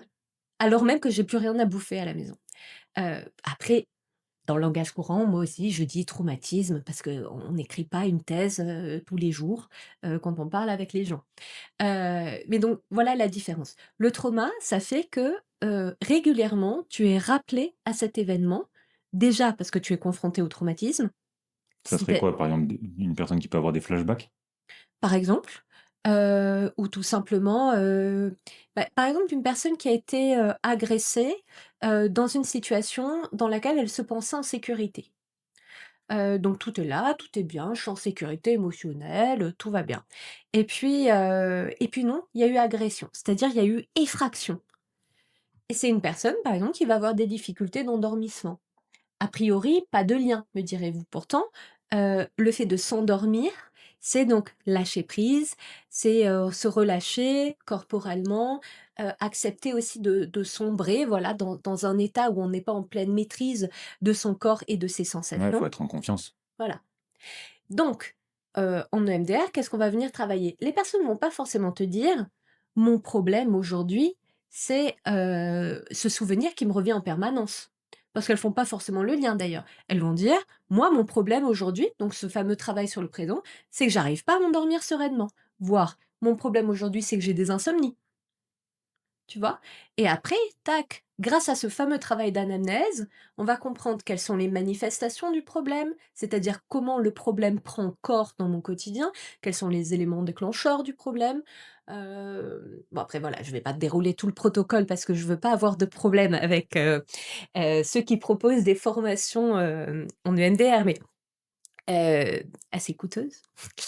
Mais ce que je veux dire, c'est qu'on prend conscience de l'impact du problème et puis après on essaie de le relier à des événements du passé et là, la personne commence aussi à faire des liens et en fait, on en a besoin de ce travail d'anamnèse pour pouvoir travailler sur la cible et commencer à traiter le trauma.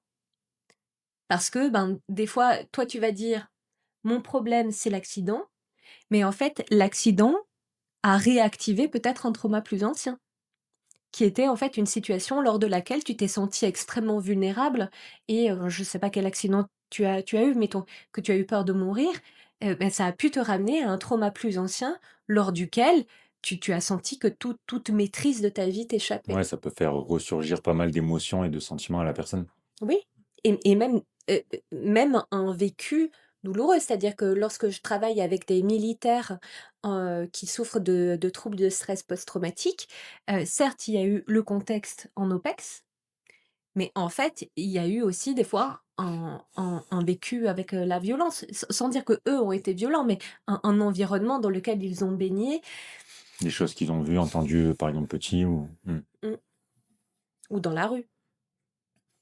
Oui, et puis c'est un travail qui se fait aussi entre les séances, je pense. Mmh. Je pense que tu as des gens qui doivent aussi ressasser entre les séances, ça doit faire remonter aussi des choses, ça se passe pas tout dans la séance. Tout à fait. Mais ça, quel que soit le type de thérapie, c'est pour ça que la question du sens, encore une fois, est importante parce qu'en fait, le travail se poursuit en dehors de la thérapie. Moi, ce que j'aime bien dire, c'est que, tu vois, toi qui es entraîneur, sportif, j'aime bien dire qu'en fait, tu viens en thérapie pour, te caler, en fait, un moment à toi. C'est défini, c'est dans ton planning, c'est clair. Bien sûr que l'idéal, c'est de pouvoir avoir des moments d'introspection dans le quotidien, mais ce que j'aime bien dire, c'est que on peut se réveiller à 5 heures du matin pour faire son yoga, sa méditation, le bol chantant et cetera et partir gaiement travailler et en fait, il y a beaucoup de gens et moi j'en fais partie aussi, qui vont se dire: «Bah, il est 18 heures, je vais aller à mon cours de yoga». Et je vais avoir un moment de sociabilité avec les collègues, je me dédie entièrement à ce moment-là. Je prends ma voiture, je me prépare mentalement à ce moment de bien-être pour moi. Je prends ma voiture, je me prépare à ce moment de transition. Enfin, je suis dans un moment de transition, je me prépare à rentrer à la maison, pour réintégrer mon quotidien. Donc pour moi, ce moment de thérapie, il est intéressant aussi à cet endroit-là. C'est-à-dire qu'il y a une continuité entre les séances, mais ce moment-là, c'est un moment que je m'accorde, qui est dédié et qui me permet de rester en fait sur cette lancée. OK, super bien détaillé. Est-ce qu'il existe, tu pourrais mettre en avant des exercices ou des pratiques simples, pour débuter un travail sur soi, de manière générale, pour les personnes qui nous écoutent?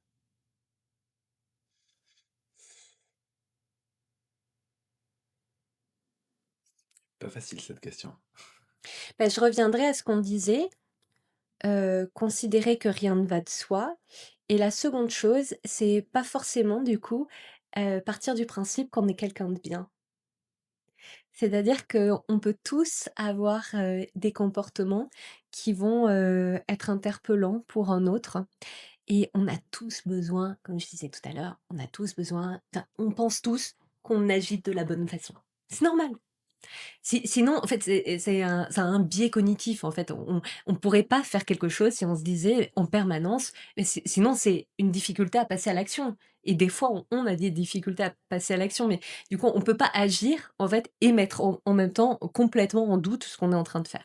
Bien, de la même manière, même si on a tous besoin de penser qu'on est des gens bien pour avoir un bon équilibre psychique, pour autant, on va tous à un moment donné, avoir des réactions, qui vont pouvoir, blesser un autre, et donc, je trouve que partir du principe qu'on essaie d'être des gens bien, tous, pour avoir une bonne image de soi, mais qu'on n'est pas toujours bien, bah, là, ça je trouve que c'est un mouvement intéressant pour commencer à interroger, bah, voilà, dans cette interaction, est-ce que j'ai été, vraiment, pleinement présent?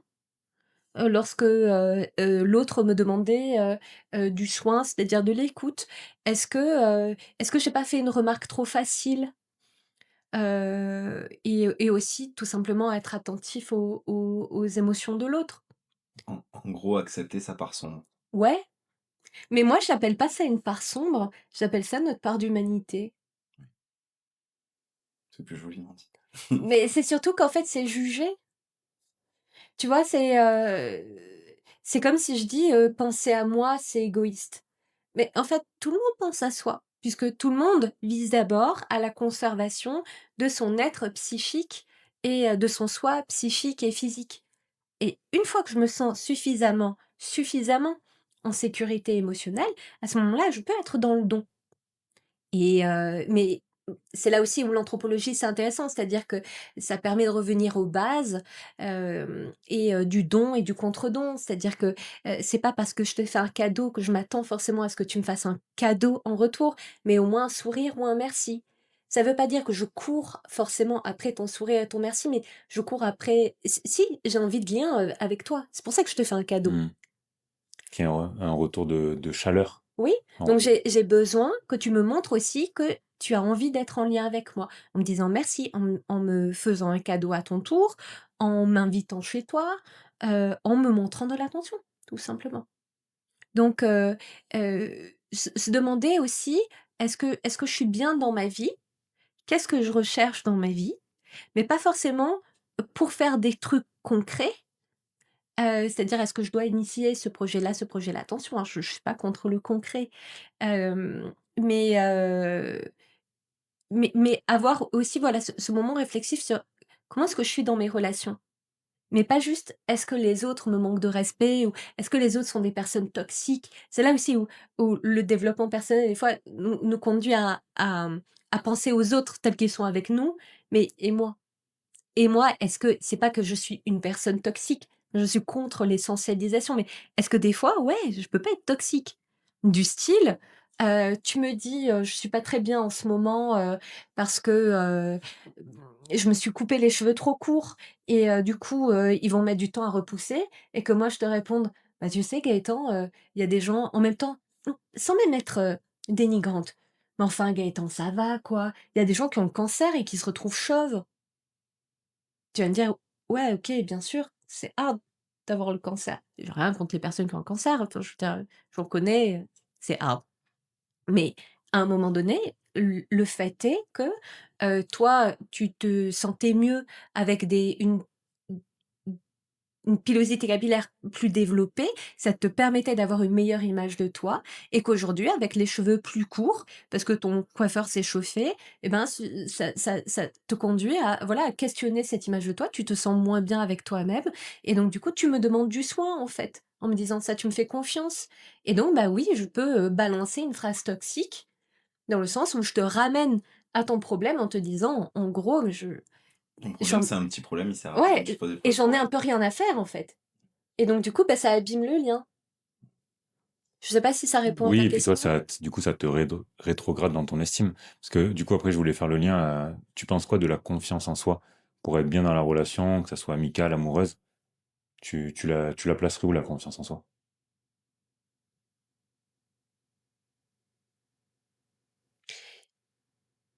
Eh bien, je crois que ce qui peut nous permettre d'avoir confiance en nous, c'est pas justement de forcément penser qu'on est forcément quelqu'un de bien et qu'on fait tout bien, mais d'accepter qu'on est des personnes qui peuvent se tromper et qui essaient de faire bien.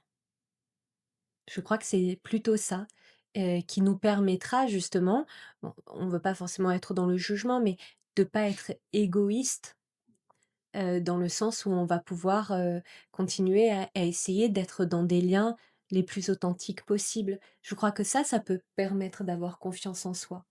Je Par exemple, pour parler sur un plan personnel, curieusement, ce qui me permet d'avoir plus confiance en moi aujourd'hui, c'est pas forcément que j'ai l'impression de tout bien faire. J'ai pas l'impression de tout bien faire, mais même si j'essaie de faire au mieux, c'est surtout qu'en fait, je suis beaucoup plus légère, à dire mes limites. Parce que, je pense pas que je suis quelqu'un de mauvais, mais je pense pas non plus que je suis forcément quelqu'un de trop bon. Je suis quelqu'un qui essaie de bien faire. Et ça me permet d'avoir confiance en moi. C'est-à-dire, je suis quelqu'un qui est en travail et plutôt, bah, voilà, parce que ma vie, elle est quand même tournée autour des autres, donc ouais, bien sûr, comme je vous l'ai dit tout à l'heure, on a toujours envie d'avoir une bonne image de soi, mais je pars pas du principe que, heu, ce qui me donne confiance en moi, c'est le fait de penser que je suis quelqu'un de super. C'est le fait de penser que je suis quelqu'un qui essaie de faire au mieux et du coup, quand je sais pas faire ou quand je bug ou quand j'ai un blocage, bah, je me dis: «Bah, ouais, bah, ouais, je j'arrive pas, bah, ouais, là, j'ai besoin de toi» ou «Bah, ouais, là, j'ai merdé». Mais du coup, ça permet d'aller vers une réparation du lien et il y avait un super documentaire Arte qui montrait bien la différence entre la honte et la culpabilité. C'est-à-dire que la honte, c'est quelque chose qui va t'isoler, te recentrer sur soi, là où la culpabilité, c'est ce qui va, aussi absurde que ça puisse paraître, parce que souvent les gens disent: «Mais je me sens coupable» et cetera. Peut-être est-ce davantage, 1, de la honte et 2, si c'est de la culpabilité, alors ça permet le mouvement de réparation. C'est-à-dire que, ouais, je me sens pas très bien parce que je t'ai dit quelque chose qui a pu te blesser, bah, du coup, je vais venir m'excuser et ça permet peut-être la réparation du lien. Il y a un livre qui s'appelle Le choc amoureux. Ouais, Du coup, c'est un livre que j'ai lu. Je pense que je relirai une deuxième fois parce que la lecture n'est pas évidente. Et ouais. je pense que suivant les moments de ta vie auxquels tu vas t'initier à lire ce livre, tu vas le comprendre différemment. T'en penses quoi de ce livre? Je le connais pas. Ok. Mais par contre, j'aime bien ce que tu viens de dire à propos du fait que, on en fait, on a une appréciation subjective des livres et en effet, relire des livres qui nous ont marqués, à plusieurs reprises au cours de notre vie, ça nous permet d'avoir une lecture différente. Mais non, je connais pas cet ouvrage. Ok. Moi, je te le transmettrai à l'occasion. Bah, avec plaisir. Fais une Et du pause. coup, si tu pouvais le développer un peu, cet ouvrage. Du coup, c'est une lecture qui est pas évidente. Déjà, au niveau grammatical et orthographe, c'est le genre de livre où tu prends des notes ou alors tu t'arrêtes quand même plusieurs fois. Enfin, de mon côté, c'est ce qui m'est arrivé. Et du coup, ça m'avait été orienté par un psychologue. Ça t'explique que les bases et les piliers de la relation, tout en comprenant que tu dois te mettre en avant, entre guillemets, en one-to-one quand toi tu es seul, pour faire perdurer ta relation quand tu es à deux. Et du coup, ça te fait comprendre que même si tu es bien, que tu es amoureux, que tu es attiré, ce genre de choses, il faut que tu prennes soin de toi et que la relation seule et unie, en fait, ça n'existe pas forcément. Et c'est plutôt l'union des deux qui va venir créer la relation en elle-même. OK, OK. Donc, c'est pour rebondir par rapport à ce que je disais tout à l'heure, Ouais, c'est ça. c'est-à-dire que c'est important aussi de prendre soin de soi C'est ça. C'est pour sans ça que ça me fait forcément penser à ce livre. oui, OK. Et la manière dont en fait tu vas construire la relation, si tu veux qu'elle perdure et qu'elle soit saine, c'est ce genre de choses qui met en avant, quoi. Oui, beh, parce qu'en effet, si je suis tout le temps à la recherche du fait de combler mes besoins, à ce moment-là, certes, je vais être tournée vers l'autre, mais plutôt en attente. Et le fait d'avoir trop d'attentes crée de toute manière des attentes déçues. Donc, il ne s'agit pas de toute manière de viser à tout seul, je ne peux pas répondre à mes propres besoins. Enfin, je veux dire, on est des animaux sociaux. Donc, on a besoin de sociabilité, on a besoin de l'autre qui va venir nous conduire en fait à nous interroger sur nous-mêmes. Heu, mais pas être trop dans la caricature non plus. C'est-à-dire que si j'ai besoin d'attention, c'est important, moi j'aime bien dire, de mettre mes œufs dans différents paniers, Mmh. de manière à ce que mon besoin d'attention ne doive pas être, être soutenu uniquement par, mon compagnon ou ma C'est ça, compagne. tu vois? Une autre chose qui met en avant dans le livre, c'est que il te fait comprendre de pas idolâtrer à 100 l'autre Mmh, et que ça, c'est très dangereux mmh. et du coup, ça me fait penser, rebondir sur ce que tu viens de dire. Oui, bah, l'autre, c'est celui qui va me sauver, Mmh. l'autre, c'est celui Il y en qui a donne pas du il sens il à y en ma a pas 2 vie. comme ça, si Mmh, ça se termine, j'en retrouverai pas, c'est ma moitié, tu vois? mmh, Tout ce genre de choses. Bon voilà, là, c'est très stéréotypé, mais c'est un petit peu ce qu'il essaye de démembrer dans le livre, quoi. mmh mh. Mais aussi parce qu'on vit dans une société où on a tendance à, il y a un idéal romantique qui a quand même son petit succès et tu en parlais tout à l'heure. Le fait que mais moi aussi, quand je vois un couple, qui est ensemble depuis, je sais pas, un couple de personnes âgées, qui ont 90 ans, je me dis: «Ah, c'est trop mignon» et donc ça, c'est typique de notre idéal, romantique. Mais les relations, elles évoluent et puis, l'autre ne doit pas juste être le moyen, en fait, pour moi, d'accéder à mon idéal. Ouais, puis te C'est-à-dire, construire aussi, c'est encore un point qui met en avant dans le livre, mais te construire, que ça soit physiquement, mentalement, culturellement, pour en fait, que tu évolues et que même si malgré tout, tu as vécu, je sais pas, 5-10 ans avec la personne et que ça venait à s'arrêter, tu t'es quand même level up mmh, et que tu t'es pas recentré que sur la personne mmh, pendant la relation et que d'un coup, bah, en fait, il y a plus rien d'autre. mmh, Il y a Je prends pas soin de moi, je vais pas au sport, je lis pas de livres, je vais pas voir des concerts, tu vois? Et du coup, tu te retrouves où c'est le néant. C'est le mmh, néant complet, il y a plus rien. ouais et donc toute ta vie, il faut trouver un équilibre aussi entre, le soi et l'autre. C'est-à-dire que si tu es trop centré sur toi, tu ne vas pas t'ouvrir à oser t'ouvrir complètement à cet autre qui va te permettre pourtant d'avancer, car à être trop tourné sur soi, on tourne en boucle. D'ailleurs, souvent les personnes qui viennent au cabinet, elles me disent, «Moi, j'ai jamais trop envisagé de venir voir un thérapeute, je pensais régler ça moi-même». Beh, toi, tu penses comme ça, toi aussi, moi aussi, on a tous essayé de régler les choses par soi-même et on se débrouille pas trop mal aussi la plupart du temps. Sauf que ce que j'aime bien dire, là aussi avec mon humour, et qui me fait rire, c'est, que le premier qui arrive à être pleinement objectif avec lui-même lève la main. Moi, je l'attends encore et d'ailleurs, l'autre n'est pas forcément plus objectif. En revanche, il peut y aspirer davantage que moi, surtout si cet autre est un thérapeute, donc a priori, un gars qui a fait des études qui lui permettent, voilà, de davantage fonctionner avec, sa cognition, avec son intellect qu'avec ses Ouais, émotions. puis tu vois, peut-être que tu vas avoir une problématique, que ça soit dans un couple ou autre, tu vas t'en rendre compte, mais tu vas te voiler la face, ou peut-être qu'en face, on va te le dire, mais tout simplement, des fois, d'avoir une personne extérieure neutre qui va te le dire, Qui va prendre du recul. en fait, tu vas l'imprégner, au lieu que ça passe d'un côté et de l'autre, tu vas te dire: «Ah, s'il y a une personne extérieure qui me met ça en avant, faut peut-être que j'y songe et que j'y Mmh, réfléchisse pleinement». mmh. Beh, oui, parce qu'il y a des enjeux dans la relation.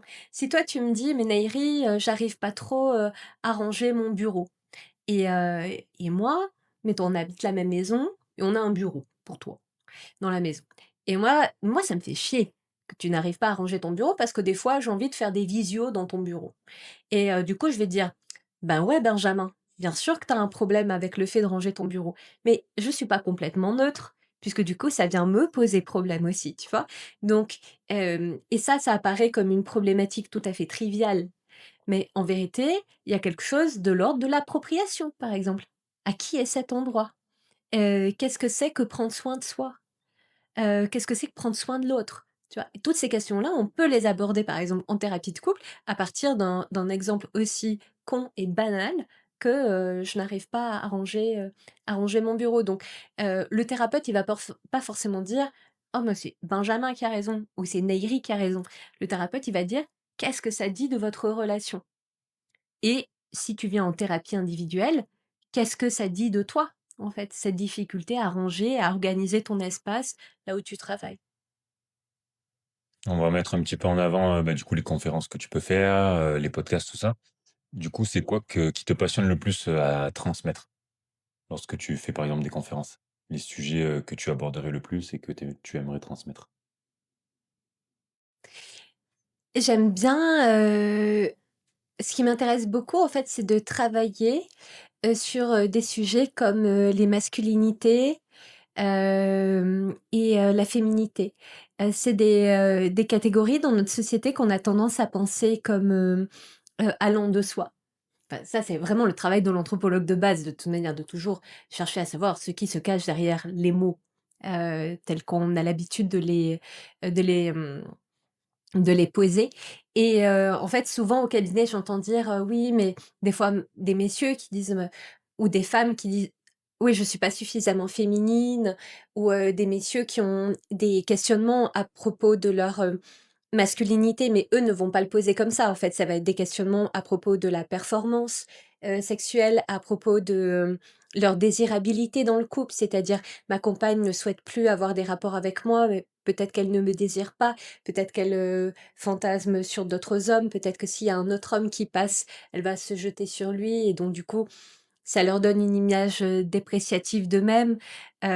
Donc travailler sur ça, oui, je trouve ça fondamentalement intéressant et aussi parce que je suis une femme qui a grandi dans une société où du coup les injonctions qui pèsent sur les femmes sont quand même nombreuses et elles pèsent aussi sur les hommes, hein, enfin on peut en parler, si, si tu as des questions à ce sujet. Mais juste puisque tu me posais la question par rapport à moi, tout ce travail de déconstruction-là, je le trouve, infiniment intéressant et toujours de faire le lien entre nos propres blessures intérieures et le monde dans lequel on vit. C'est-à-dire aussi, sur le plan social, qu'est-ce qui est valorisé comme étant un corps beau, un corps en forme, un corps désirable et comment chacun s'approprie ça aussi en fonction de sa vie. Et pour les conférences, pour les gens qui, par exemple, aimeraient aller à une de tes conférences, est-ce qu'il y a des dates que tu peux mettre en avant, des lieux, ce genre de choses? Ben, en fait, bon, je veux pas trop jouer à la star, mais souvent, en fait, c'est quand on me demande.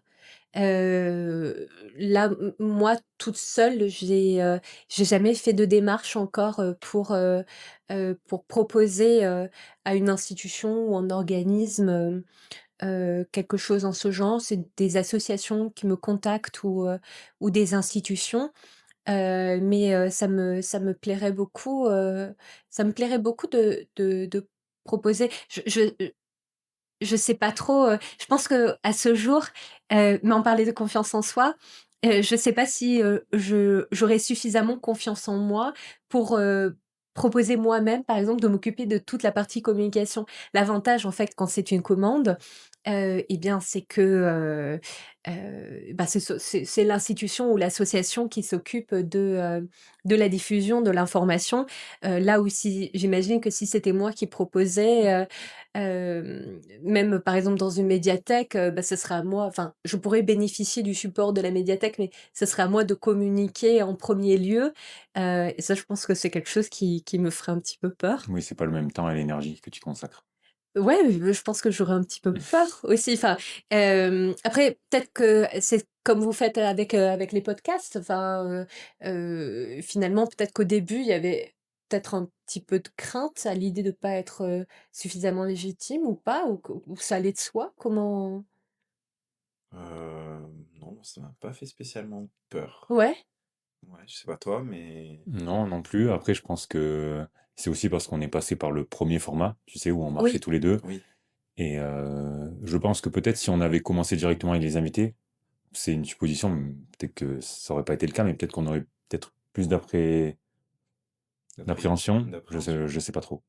Ouais, c'est vrai qu'en fait, on a fait pendant presque un an à parler tous les 2. C'est vrai que les premiers épisodes, on l'a fait un peu en mode, on verra bien ce qui se passe et puis on fait pour le kiff Mmh.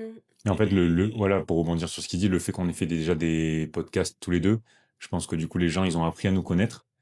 Et du coup, c'était plus fluide après pour avoir la légitimité, si on peut appeler ça comme ça, de se dire on va basculer sous un autre format. Et Mmh. maintenant qu'on a beaucoup parlé de nous, on va plus faire mettre en avant les autres.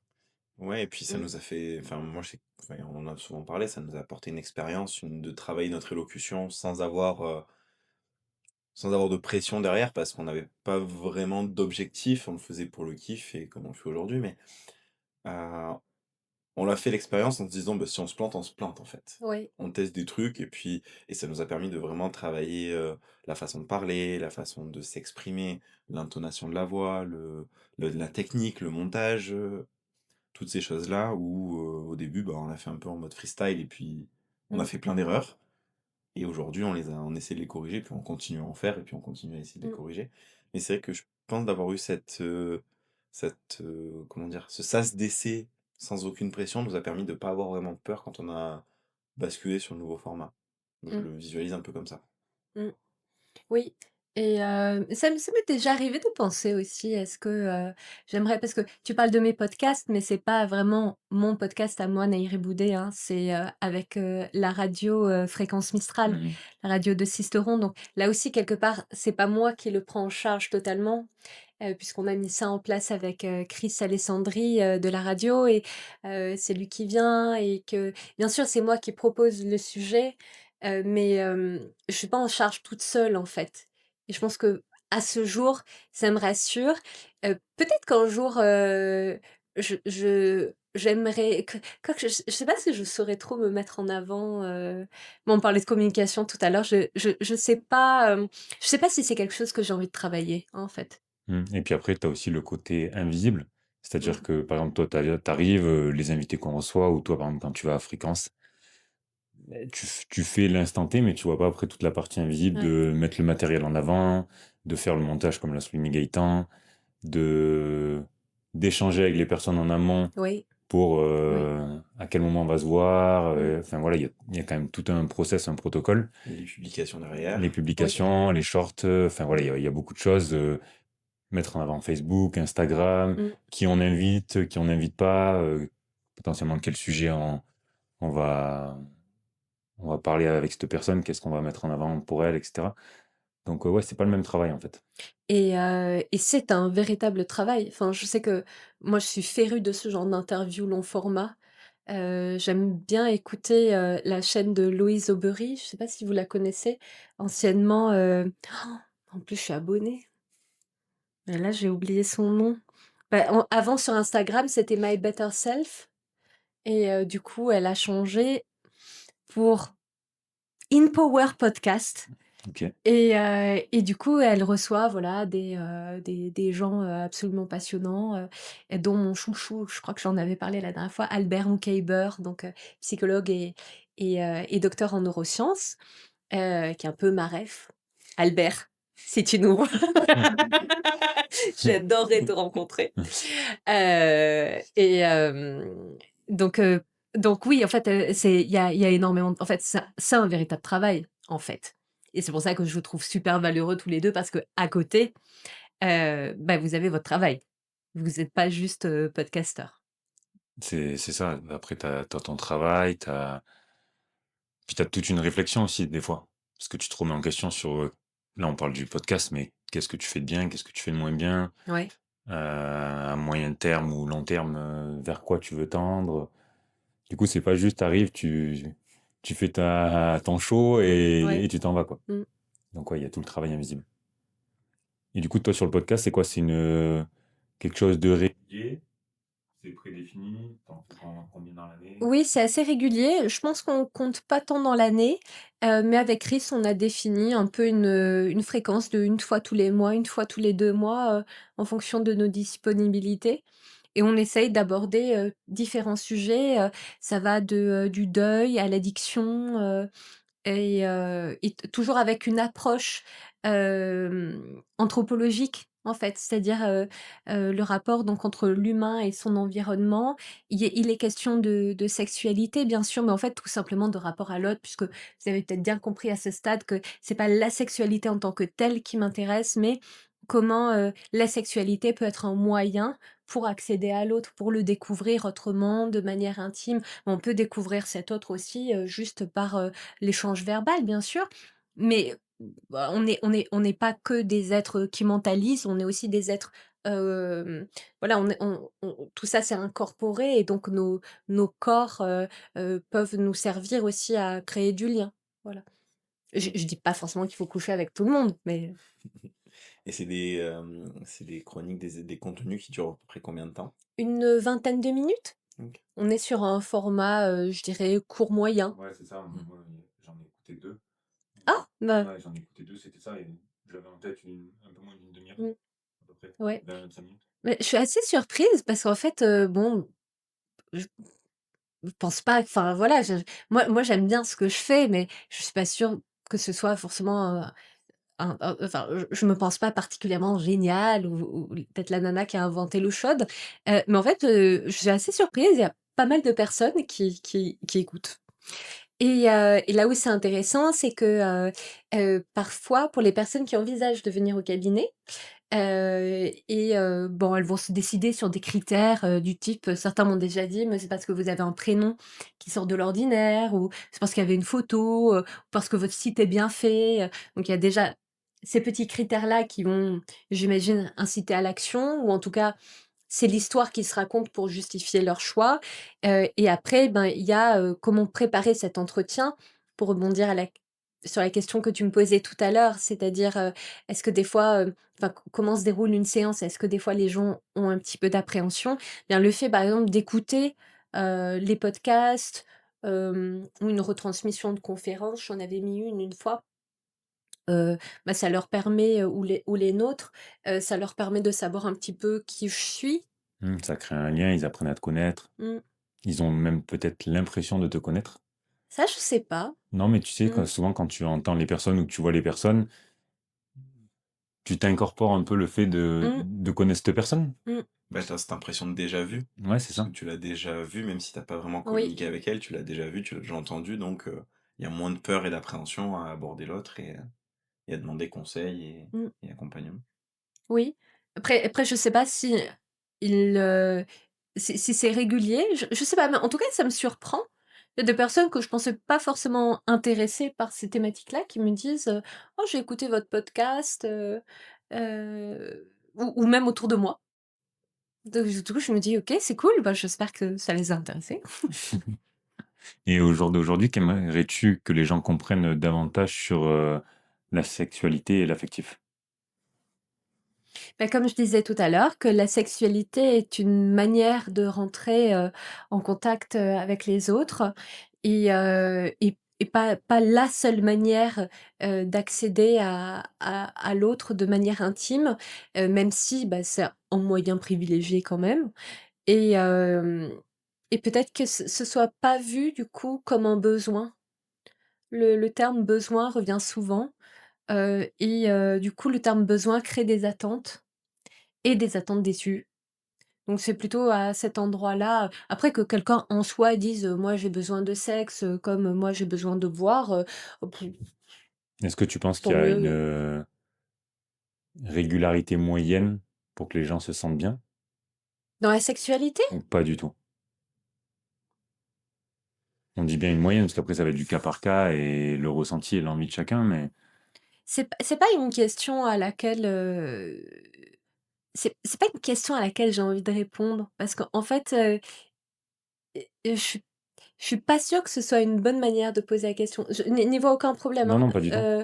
mais pour moi, en fait, ce genre de question traduit l'idée selon laquelle il y a une norme en matière Ben c'est ça, en fait, que je de voulais mettre en avant. C'est parce que ouais, les gens, souvent, ils pensent c'est pour ça que je te pose cette question, mmh, c'est parce que souvent les gens, ils pensent que, je sais pas, s'il y a pas 3 rapports par semaine, on n'est pas un couple normal, ouais, notre couple ne va pas ouais, bien, ouais, heu, si on ne couche pas ensemble, c'est qu'il y a plus d'affection, il y a plus d'attirance. C'est pour ça que je te pose cette mmh, question pour un peu essayer de sortir de ça oui, et de se dire que c'est peut-être là, bah, on a, je sais pas, un peu moins le temps, on prend un peu moins le temps, on a un peu moins de libido, peut avoir plusieurs choix et en fait, notre couple, ça va. Ou c'est une phase où ça va peut-être un peu moins bien sur cet aspect-là, mais ça va reprendre, quoi. Bah, déjà, ce qui fait qu'un couple va bien, c'est est-ce qu'on est toujours motivé par plus ou moins la même chose? C'est-à-dire qu'est-ce qui nous maintient ensemble? Ensuite, comme tu le disais, il y a des événements de la vie qui font que des fois, on est plus ou moins présent dans l'interaction. Bah ouais, c'est comme ça et c'est on peut le déplorer, mais c'est ça la vie d'un être humain. C'est-à-dire qu'il y a des variations. On dit il y a des moments de la vie où on se sent plus amoureux que d'autres. Il y a des moments de la vie où on se sent plus désirant que d'autres et pas forcément que désirant du partenaire ou de la partenaire, mais aussi désirant d'une manière générale.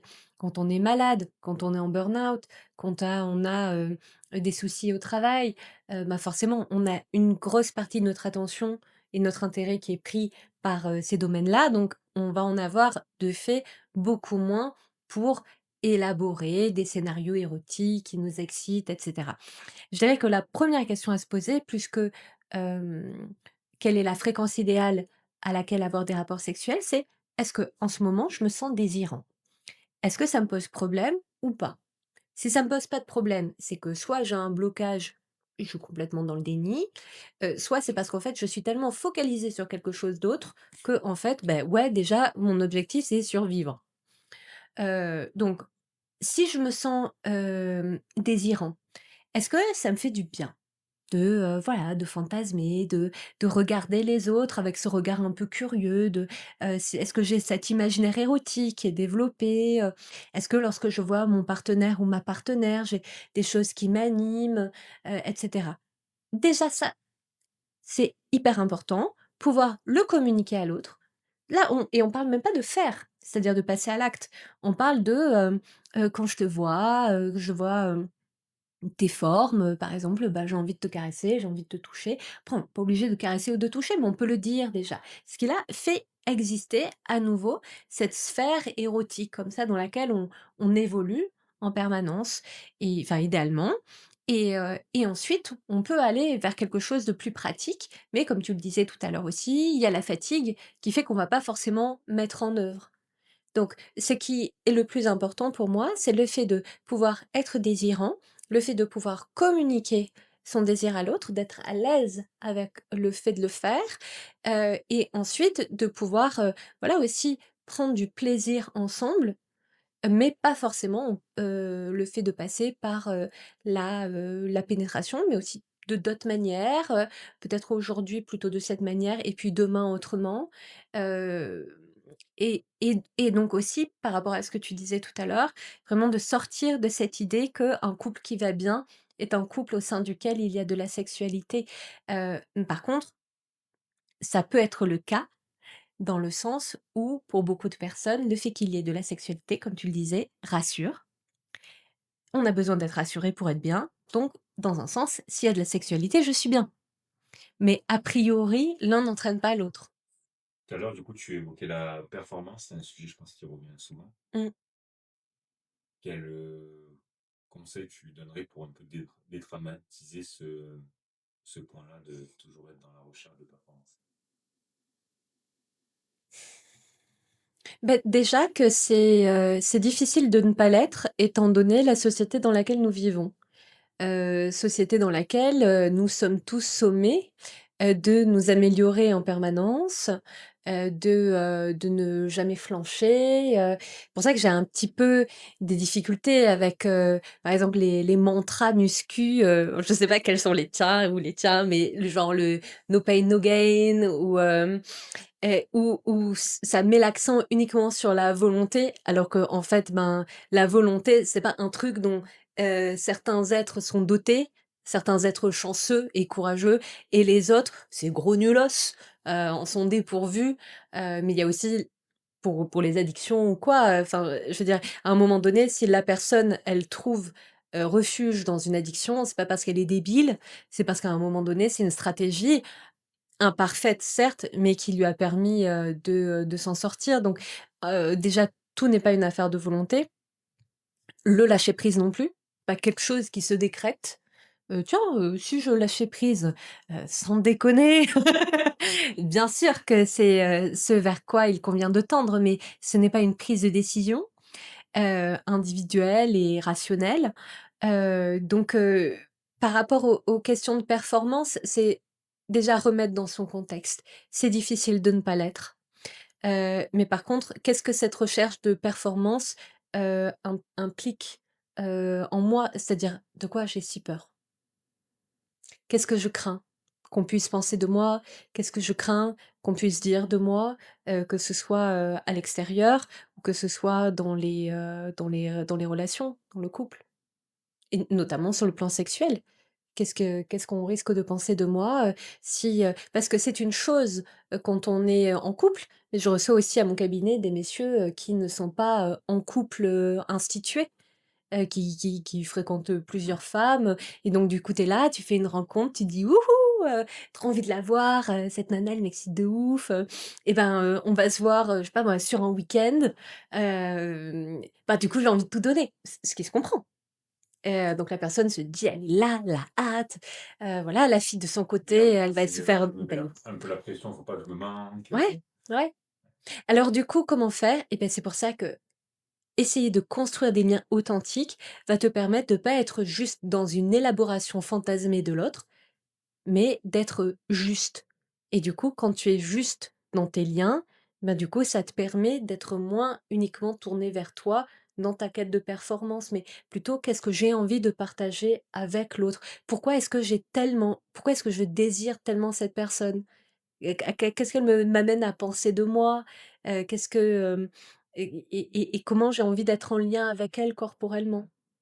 Surtout que je pense que nous, en tant que garçon, en tant qu'homme, euh, au plus on va se mettre la pression, vu que les hommes, on est quand même pas mal dans l'émotion par Mmh. rapport à tout ça. Plus tu vas te mettre la pression, au plus tu risques de soit pas profiter du moment présent, soit que ça fonctionne pas très bien, ce genre de choses. Ah carrément, et de toute façon, l'un entraîne l'autre. C'est-à-dire que si tu n'es pas dans le lâcher prise parce que tu penses à ce que tu vas manger à midi ou, la peur de rater ta performance, forcément, il y a de grandes chances qu'à la clé, il y ait des troubles de l'érection ou de l'éjaculation, et ben, ce qui peut être super intéressant en fait, c'est d'en parler, et c'est pour ça que tout à l'heure, je te disais que ce qui m'intéresse, c'est de pouvoir déconstruire un petit peu, tout ce qu'il y a autour des masculinités, ou de la féminité. C'est-à-dire que, bah, en fait, ça fait pas de moi moins un homme viril si je parle de ma crainte de pas suffisamment faire bien. Ça fait de moi un être humain. Du coup, dans un couple, il y a souvent ce questionnement que, entre guillemets, s'il y a des sentiments et si on s'aime, tout devrait être simple. Mmh. Est-ce que selon toi, c'est une bonne base? T'en penses quoi? Bah, non, tout n'est pas simple, mais tout le paraît. En revanche, comme on disait tout à l'heure, au début d'une relation, quand on est dans la lune de miel, tout paraît simple. Mais, ce qui va faire en tout cas qu'on va arriver à s'entendre, c'est, comme on le disait tout à l'heure aussi, c'est une bonne communication, y compris aussi au niveau des émotions. Je vais te proposer un petit jeu tout simple avec des affirmations. C'est un petit vrai-faux. Oui? Est-ce que selon toi, les disputes sont toujours le signe d'un couple fragile? Non. Non, non. Justement, j'aime bien démonter aussi cette affirmation au cabinet. C'est-à-dire que les disputes sont des moments où en fait on va rebattre les cartes, où, chacun va poser ses limites. Le moment de la dispute n'est pas comme on aimerait souvent, le faire, c'est-à-dire un moment où on va venir statuer sur un truc, forcément chercher une solution. Pour moi, le moment de la dispute, c'est un moment où chacun dit: «Eh oh, ça me va pas», et du coup, ça, ce n'est plus possible de continuer comme ça. Donc en ce sens, c'est sain, même si je suis pas sans ignorer que forcément sur le plan émotionnel, ça crée dans l'inconfort, absolument. Mais c'est aussi des situations privilégiées, par exemple, pour un anthropologue sur son terrain. Parce que c'est là où on voit émerger en fait, des les tensions, c'est-à-dire ce à quoi, les gens aspirent et ce que les gens craignent. Donc en ce sens, les disputes sont nécessaires, mais pas forcément pour espérer à ce moment-là trouver une solution, mais parce qu'elles permettent de dire: «Bah, en fait, ce n'est plus possible de ne pas dire ses limites quand on est dans la dispute». Ok. La communication peut sauver presque toutes les relations. Oui, mais une bonne communication et ça ne va pas de soi. On peut perdre la connexion émotionnelle juste par manque de temps. Oui. Et oui, parce que du coup, si je ne prends pas le temps de m'intéresser à l'autre, que je lui pose moins de questions, que lui a moins accès à moi parce que je suis dans beh, du coup, ici en milieu rural, on n'a pas le métro, donc voiture, boulot, dodo, auto, boulot, dodo. Et bien, à ce moment-là, s'il y a moins de partage d'émotions, ben, on va être moins sensible à ce que dégage l'autre et effectivement, on va perdre la connexion, peut-être même le sens du couple. Attention, hein, rien n'est irrémédiable, mais quand c'est sur le long terme et effectivement, si on parle un petit peu de l'infidélité, bien sûr que, quelqu'un qui arrive et qui fait: «Coucou, je suis là», et quelqu'un qui du coup, comme ça va être une relation plutôt lune de miel, c'est-à-dire où tout va sembler, vraiment, facile, bah, forcément, forcément on va être tenté d'être moins, plongé dans la relation, amoureuse initiale. Et du coup, tu parlais de boulot, métro, dodo, ou la routine. Est-ce que tu penses que c'est un danger pour un couple? On peut pas échapper, à la routine aussi parce qu'elle nous permet d'être plus efficaces. Le fait que quand je me lève le matin, je vais aux toilettes, je me lave le visage, je descends au petit déjeuner et puis je me brosse les dents, ça me permet de pas penser, de pas être dans l'analyse, en train de me demander: «Mais tiens, qu'est-ce que je dois faire là, puis là, puis là?» Non, ça me permet d'être rapide et efficace, tous les matins. Cette routine, elle est certes enfermante parce que, je pourrais aussi, heu, je sais pas, me mettre un peu de crème, pour le visage et je n'y pense pas parce que je suis coincée dans ma routine, et en même temps, c'est ce qui me permet d'être rapide. Donc, ce qui pose problème, c'est pas tant la routine, que le fait de ne pas l'interroger de temps en temps, cette routine. Et justement, comment on va l'interroger? Bah, souvent par la dispute. Donc la routine est un danger pour un couple, tu répondrais que non. Si on est toujours dans le process Ouais, je répondrais que non, mais que c'est à prendre comme un signe à interroger. C'est-à-dire, qu'est-ce que ça dit de comment on se sent dans le couple aujourd'hui? Ok. Le désir dépend principalement de facteurs physiques. Non, même pas. C'est-à-dire que ce qui après, qu'on soit bien d'accord, c'est-à-dire que non, mais on vit dans une société où, déjà on a tous intégré que ce qui va générer du désir, chez moi, c'est, la plastique de l'autre. Donc c'est aussi pour ça que, on a tous plus ou moins une idée de ce que c'est que de travailler notre plastique, de se coiffer, de se mettre des bijoux, du vernis à ongles, ce que vous voulez. Donc forcément, on a appris que ça joue. Donc du coup, on peut pas l'ignorer, tu vois? C'est un peu un effet pratique aussi de la socialisation. Mais on va pas éprouver du désir pour quelqu'un juste parce qu'il, a ou elle a toutes les caractéristiques de la personne désirable. On va éprouver du désir parce que la personne, elle va dégager quelque chose qui va faire que je vais y être sensible. Et en fait, on va éprouver du désir parce que la personne va me donner à voir quelque chose autour duquel je vais pouvoir créer un fantasme, en fait. Et du coup, je vais me créer mon petit film sur cette personne et c'est ce petit film-là qui va me conduire à éprouver du désir. Ça peut passer par le physique, mais pas que. C'est-à-dire, si je rêve, d'une nana, à gros seins, c'est pas juste que, sur le coup, c'est que les nanas à gros seins qui génèrent du désir chez moi, mais qu'est-ce que ça vient dire de mon propre désir? C'est-à-dire, pourquoi est-ce que j'ai ce fantasme-là? Et pourquoi est-ce que c'est ce désir-là vient se caler, vient s'incorporer dans des sur le corps de ces nanas, tu vois? C'est-à-dire que ça dit peut-être, en fait, quelque chose de mon besoin de réassurance que, je sais pas, plus, ça prend de la place, plus c'est gros, plus ça vient m'apporter quelque chose de rassurant, tu vois? En fait, mon la manière ce que je viens désirer chez l'autre, ça dit toujours quelque chose de moi et en fait un peu de mes vulnérabilités, ou des liens que je fais, voilà, enfin moi par exemple, j'ai tendance à trouver désirables les gens qui sont, animé par quelque chose, par une énergie, qui adore avoir des discussions intellectuelles, et souvent c'était pas forcément des Brad Pitt, quoi. Brad Pitt, là aussi, si tu nous vois, je te trouve très beau, mais même à 60 balais. Mais ce que je veux dire, c'est que, finalement, dans les faits, Brad Pitt, j'aurais peut-être moins envie d'avoir un rapport avec lui qu'avec quelqu'un qui va vraiment, déclencher quelque chose chez moi d'une connexion, intellectuelle et qui va me conduire à me sentir vivante. Mais ça peut aussi, pour certaines personnes, passer essentiellement par le physique, mais dans le sens où je viens projeter quelque chose qui va venir me rassurer. Mais c'est pas le physique en lui-même qui va générer cet élan. Je sais pas si j'ai été claire? Très clair. Complètement. Moi, je vais te proposer un autre petit jeu. C'est un petit jeu qui s'appelle Trois conseils, trois situations. Donc, je vais te décrire trois situations que beaucoup de couples potentiellement rencontrent. OK, Et à chaque fois, tu me donnes un petit conseil simple et concret OK, pour essayer de les aider.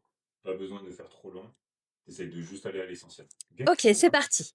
Un couple n'arrive plus à communiquer sans se disputer. OK, heu 1re des choses, on proscrit, les insultes et les menaces de terminer la relation. Du style, «Si ça continue comme ça, moi je pars» et cetera. En tout cas, un couple qui a envie de se sentir mieux à 2, surtout pas d'insultes et c'est-à-dire pas d'insultes, pas de choses méchantes et c'est-à-dire on va pas venir se chercher là où ça fait vraiment très mal, enfin, il faut plus et pas de menaces de fin de la relation. Ouais, je suis obligé de rebondir. Moi, souvent, je dis l'importance des mots, mais là, du coup, c'est en mode les insultes, c'est-à-dire que potentiellement, presque les mots peuvent faire autant mal que le côté physique. Parce qu'en fait, les mots, tu les entends. Mmh, Enfin, moi, personnellement, une personne que ça soit amoureusement, amicalement, peu importe, si elle me dit quelque chose ou qu'elle vient m'insulter, même si après elle me dit que c'était sous le coup de la colère, etc., souvent je le dis dans les relations que j'ai, fais attention parce que si t'es énervé, vaut mieux pas que tu me dises des choses mmh, déplacées ou que tu m'insultes parce que moi, une fois que je les ai entendues, j'ai du mal à switcher. mmh. Alors peut-être que d'autres personnes, ça va pas être le cas, mais le mot, tu l'as entendu, surtout une insulte, ça va être avec une intonation un peu agressive. Donc après, enfin, moi, personnellement, j'ai du mal à switcher. Mmh. Je crois qu'il y a pas que toi. Je crois que c'est vraiment important, d'où, cette formation aussi, quoi. On peut pas faire forcément abstraction de nos émotions, mais par contre, c'est important de prêter attention aux mots que l'on emploie. Une personne n'ose pas exprimer ses besoins dans la relation. 1re des choses, de quoi j'ai peur? C'est-à-dire qu'est-ce qui pourrait se passer si je les exprime? Et 1 des choses, pas forcément exprimer ses besoins, si j'ai des peurs derrière, mais en tout cas commencer à dire à la personne ou aux personnes que, je suis inconfortable, à certains endroits, notamment à l'endroit de poser mes limites, ce qui permettra peut-être à l'autre de venir poser des questions et me lancer comme ça sur la voie. Ok, tout à l'heure, tu en parlais un petit peu d'une personne qui, par exemple, souhaite manger à 18h, l'autre à 22h. Du coup, ma question, c'est deux partenaires ont des rythmes complètement différents et ne trouvent plus de moments de qualité. Mmh. Quel conseil tu leur apporterais? De se rappeler de ce qui les a réunis auparavant, lorsqu'ils se sont rencontrés. Et de voir si c'est possible de retrouver cet élan, d'avoir envie de se retrouver, dans des activités qui nous permettaient de créer un lien au départ. Parce qu'en vérité, c'est toujours possible de trouver un moment à 2. Par contre, on n'a pas forcément, l'élan, ce qui est pas forcément un problème. C'est-à-dire qu'au début d'une relation, comme on le disait tout à l'heure, ça semble aller de soi. Donc, j'avais prévu d'aller au foot à 16h, mais entre aller au foot et passer l'après-midi avec ma nouvelle copine que j'aime trop, la plupart des gens vont choisir, le fait de passer, l'après-midi avec, la nouvelle copine. Mais au bout d'un moment, bah non, je vais choisir le foot parce que c'est là où je choisis où j'ai mes copains, c'est là où je fais mon sport, c'est là où et donc du coup, voilà, c'est toujours une histoire de choix. Donc je dirais voilà, se rappeler de ce qui nous a liés au départ et est-ce qu'on peut y aller? Et aussi tout simplement se ne pas considérer que, se rencontrer émotionnellement, c'est forcément quelque chose qui prend du temps. C'est forcément une soirée ou un week-end ou des vacances, mais un quart d'heure par soir, c'est déjà nickel. Ok. Un petit jeu sur l'improvisation. Donc, je vais te donner un mot et des mots en lien avec ton domaine. Ouais, Tu vas nous partager une phrase, une réflexion ou une inspiration spontanée autour de ce mot. OK. Donc, par exemple, la confiance. Qu'est-ce que ça t'évoque? Là, cache confiance en soi, mais c'est sans doute, biaisé parce qu'on a dit tout à l'heure, mais ouais, voilà. Communication. Non violente, ouais, décidément. Respect. De soi. C'est la première chose qui me venait, j'aurais pu dire respect de l'autre, mais c'est respect de soi, c'est-à-dire de ses propres limites, de ne pas, les outrepasser parce que ça nous conduit, du coup, d soit à espérer que l'autre prenne soin de nous, c'est-à-dire qu'il nous conduise pas à aller trop, au-delà de nos limites et heu et respect de soi parce que, bah, quelle est cette personne que j'ai envie d'être et qu'est-ce que je mets en œuvre pour y arriver? Désir. De l'autre.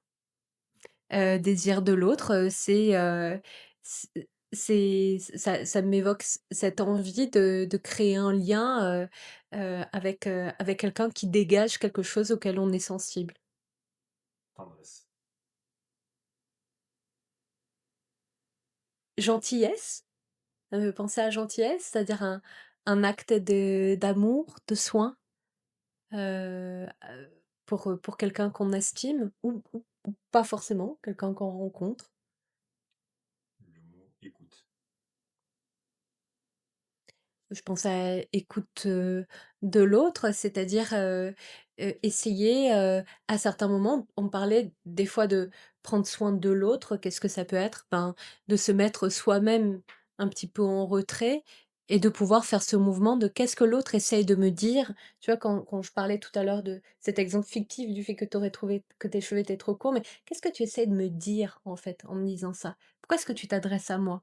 Est-ce que il y a peu de chances que ce soit juste un truc que tu balances comme ça, quoi. Mmh. Si tu m'as choisie comme interlocutrice et que tu as choisi de me le dire, ben, c'est que peut-être tu penses que je peux t'apporter quelque chose de particulier donc heu, écoute, c'est-à-dire se mettre à la place de l'autre.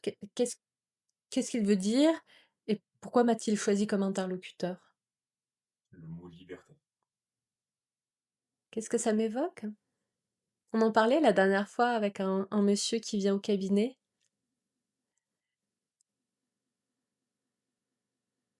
C'est un beau mot, les philosophes se cassent la tête, sur la définition de ce terme depuis des années. Je dirais que c'est plutôt une impression d'être en accord, avec ce qu'on cherche. Je ne suis pas sûre qu'on puisse prétendre à une folle liberté. Par exemple, bon, je crois qu'on est tous les 3 entrepreneurs. J'imagine qu'on se sent tous les 3 libres. Oui, Et en vérité, parfois on peut être, les meilleurs esclaves, de nous-mêmes. Donc totalement. je crois que c'est plutôt une impression, la liberté, mais du coup qui est en rapport avec nos valeurs. C'est-à-dire que, ben, moi j'aime bien l'idée de, commencer ou de terminer à des horaires qui me vont. Super. Le mot intimité. Ouais, intimité, j'aime bien ce mot parce que, ça permet de parler de quelque chose de plus global que, sexualité, qui évoque assez rapidement, la pénétration. Donc à quoi ça me fait penser? Bah, ça me fait penser à sexualité, mais de manière beaucoup plus, profonde et pour moi ça met aussi les émotions là-dedans. Le mot lien. Là, spontanément, je pense à amitié. Parce que, je souvent d'ailleurs, je crois qu'on peut se demander quelle est la différence entre l'amour et l'amitié. Je crois que je mettrais volontiers bien tout dans la case amitié. C'est-à-dire, le fait qu'il y a quelque chose qui nous émeut chez l'autre, et qui nous touche. Donc, peut-être que je parle d'amitié aussi, c'est mon côté un petit peu militant dans le sens où, heu mais moi la première, hein, je trouve que je n'accorde pas suffisamment de temps à mes liens d'amitié et pourtant ils nous font autant évoluer, que les liens amoureux ou les liens de famille et d'ailleurs, en fait, les gens avec lesquels on s'entend bien dans notre famille, bah, souvent ce sont on peut presque même appeler ça des liens d'amitié. Complètement. Ensuite, sur le dernier jeu, c'est tu préfères. OK. Tu préfères consultation en cabinet ou consultation en visio? Cabinet? Tu préfères accompagner un couple ou accompagner une personne seule? Oh, ça dépend, bien sûr, mais là,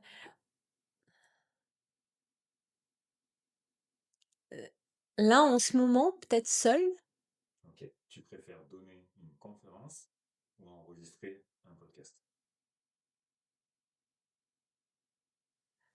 Bah, étant donné qu'en ce moment, je suis un petit peu fatiguée, peut-être que c'est plus facile le podcast parce que, là, j'ai animé un cours de 7 heures la dernière fois et pff, c'est génial. Tu as du répondant, tout ça, mais au bout de 7 heures, tu es rincé, quoi. Donc, bon, les conférences ne durent pas 7 heures, mais 2 heures, et j'adore ça, mais peut-être, vu mon niveau de fatigue en ce moment, oui, peut-être que c'est plus simple en ce moment le podcast. Tu préfères être avec nous sur les pommes. Oui, voilà. Tu préfères travailler le matin ou travailler l'après-midi? Après-midi sûr. Tu préfères analyser une problématique affective ou une problématique sexuelle? Mais on peut pas parler de sexualité sans parler, d'affectif, donc je vais dire affectif. Ok. Tu préfères lire ou écouter un podcast? Ah définitivement dans ma vie aujourd'hui, écouter un podcast. Tu préfères sport en intérieur ou sport en extérieur? Ah, sport en intérieur, c'est quand même carrément plus pratique, mais je garde de magnifiques souvenirs des moments où j'allais courir en nature avec mon chien. Tu préfères yoga ou renforcement musculaire? J'adorais aimer le yoga. Mais en fait, j'arrive pas à être dans cet état de détente, de relâchement, ouais. Mais en fait, j'espère qu'un jour, j'arriverai à devenir cette nana, fan de yoga. Tu préfères un week-end pour te reposer ou un week-end pour bouger?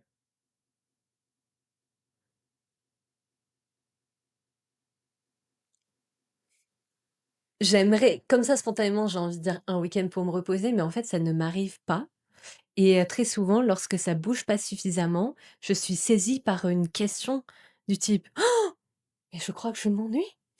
Et c'est assez insupportable. Mais je pense que j'aurais, des choses à apprendre des week-ends de repos. Tu préfères énergie calme ou énergie dynamique? Ah, je pense que quand on regarde, les musiques que j'écoute, qui sont toujours, boum boum boum, c'est la fiesta, parce que j'aime beaucoup tout ce qui est reggaeton. Non, je pense que j'aime plutôt ce qui est dynamique. Mais là encore, bah, par exemple, mes amies, sont souvent des femmes qui dégagent une impression de calme et de sérénité, qui m'apportent un truc de fou. Tu préfères parler d'amour ou parler de communication? Parler d'amour, je pense, parce que, ça permet de parler plus facilement d'émotions. Tu préfères la mer ou la montagne? La montagne. Et t'es plus sur une organisation planifiée ou spontanée? Mmh. Non, définitivement spontané. Quand je fais des conférences, j'essaye d'être hyper organisée. J'ai un plan en 3 parties, grand 1, A, B, C, tout ça machin, mais en vérité, je crois que c'est dans la spontanéité que je suis la meilleure. Ok, trop bien. Bah, je pourrais laisser Gaëtan t'énumérer le mot de la fin. Donc on va clôturer ce podcast avec la phrase traditionnelle. Serait un mot ou une phrase qui représente ta philosophie de vie? Tu ne redis pas la même chose que lors du premier épisode. Je sais plus ce que j'avais dit lors du premier épisode. Bon, on va voir si ta philosophie a changé du coup. Ouais, c'est intéressant. Mais c'est dur de pas être biaisé parce que là, spontanément, j'ai envie de dire liberté.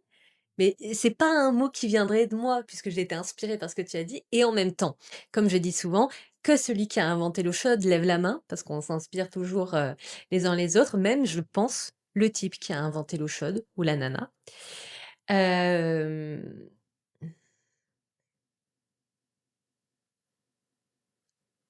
peut-être spontanéité, du coup.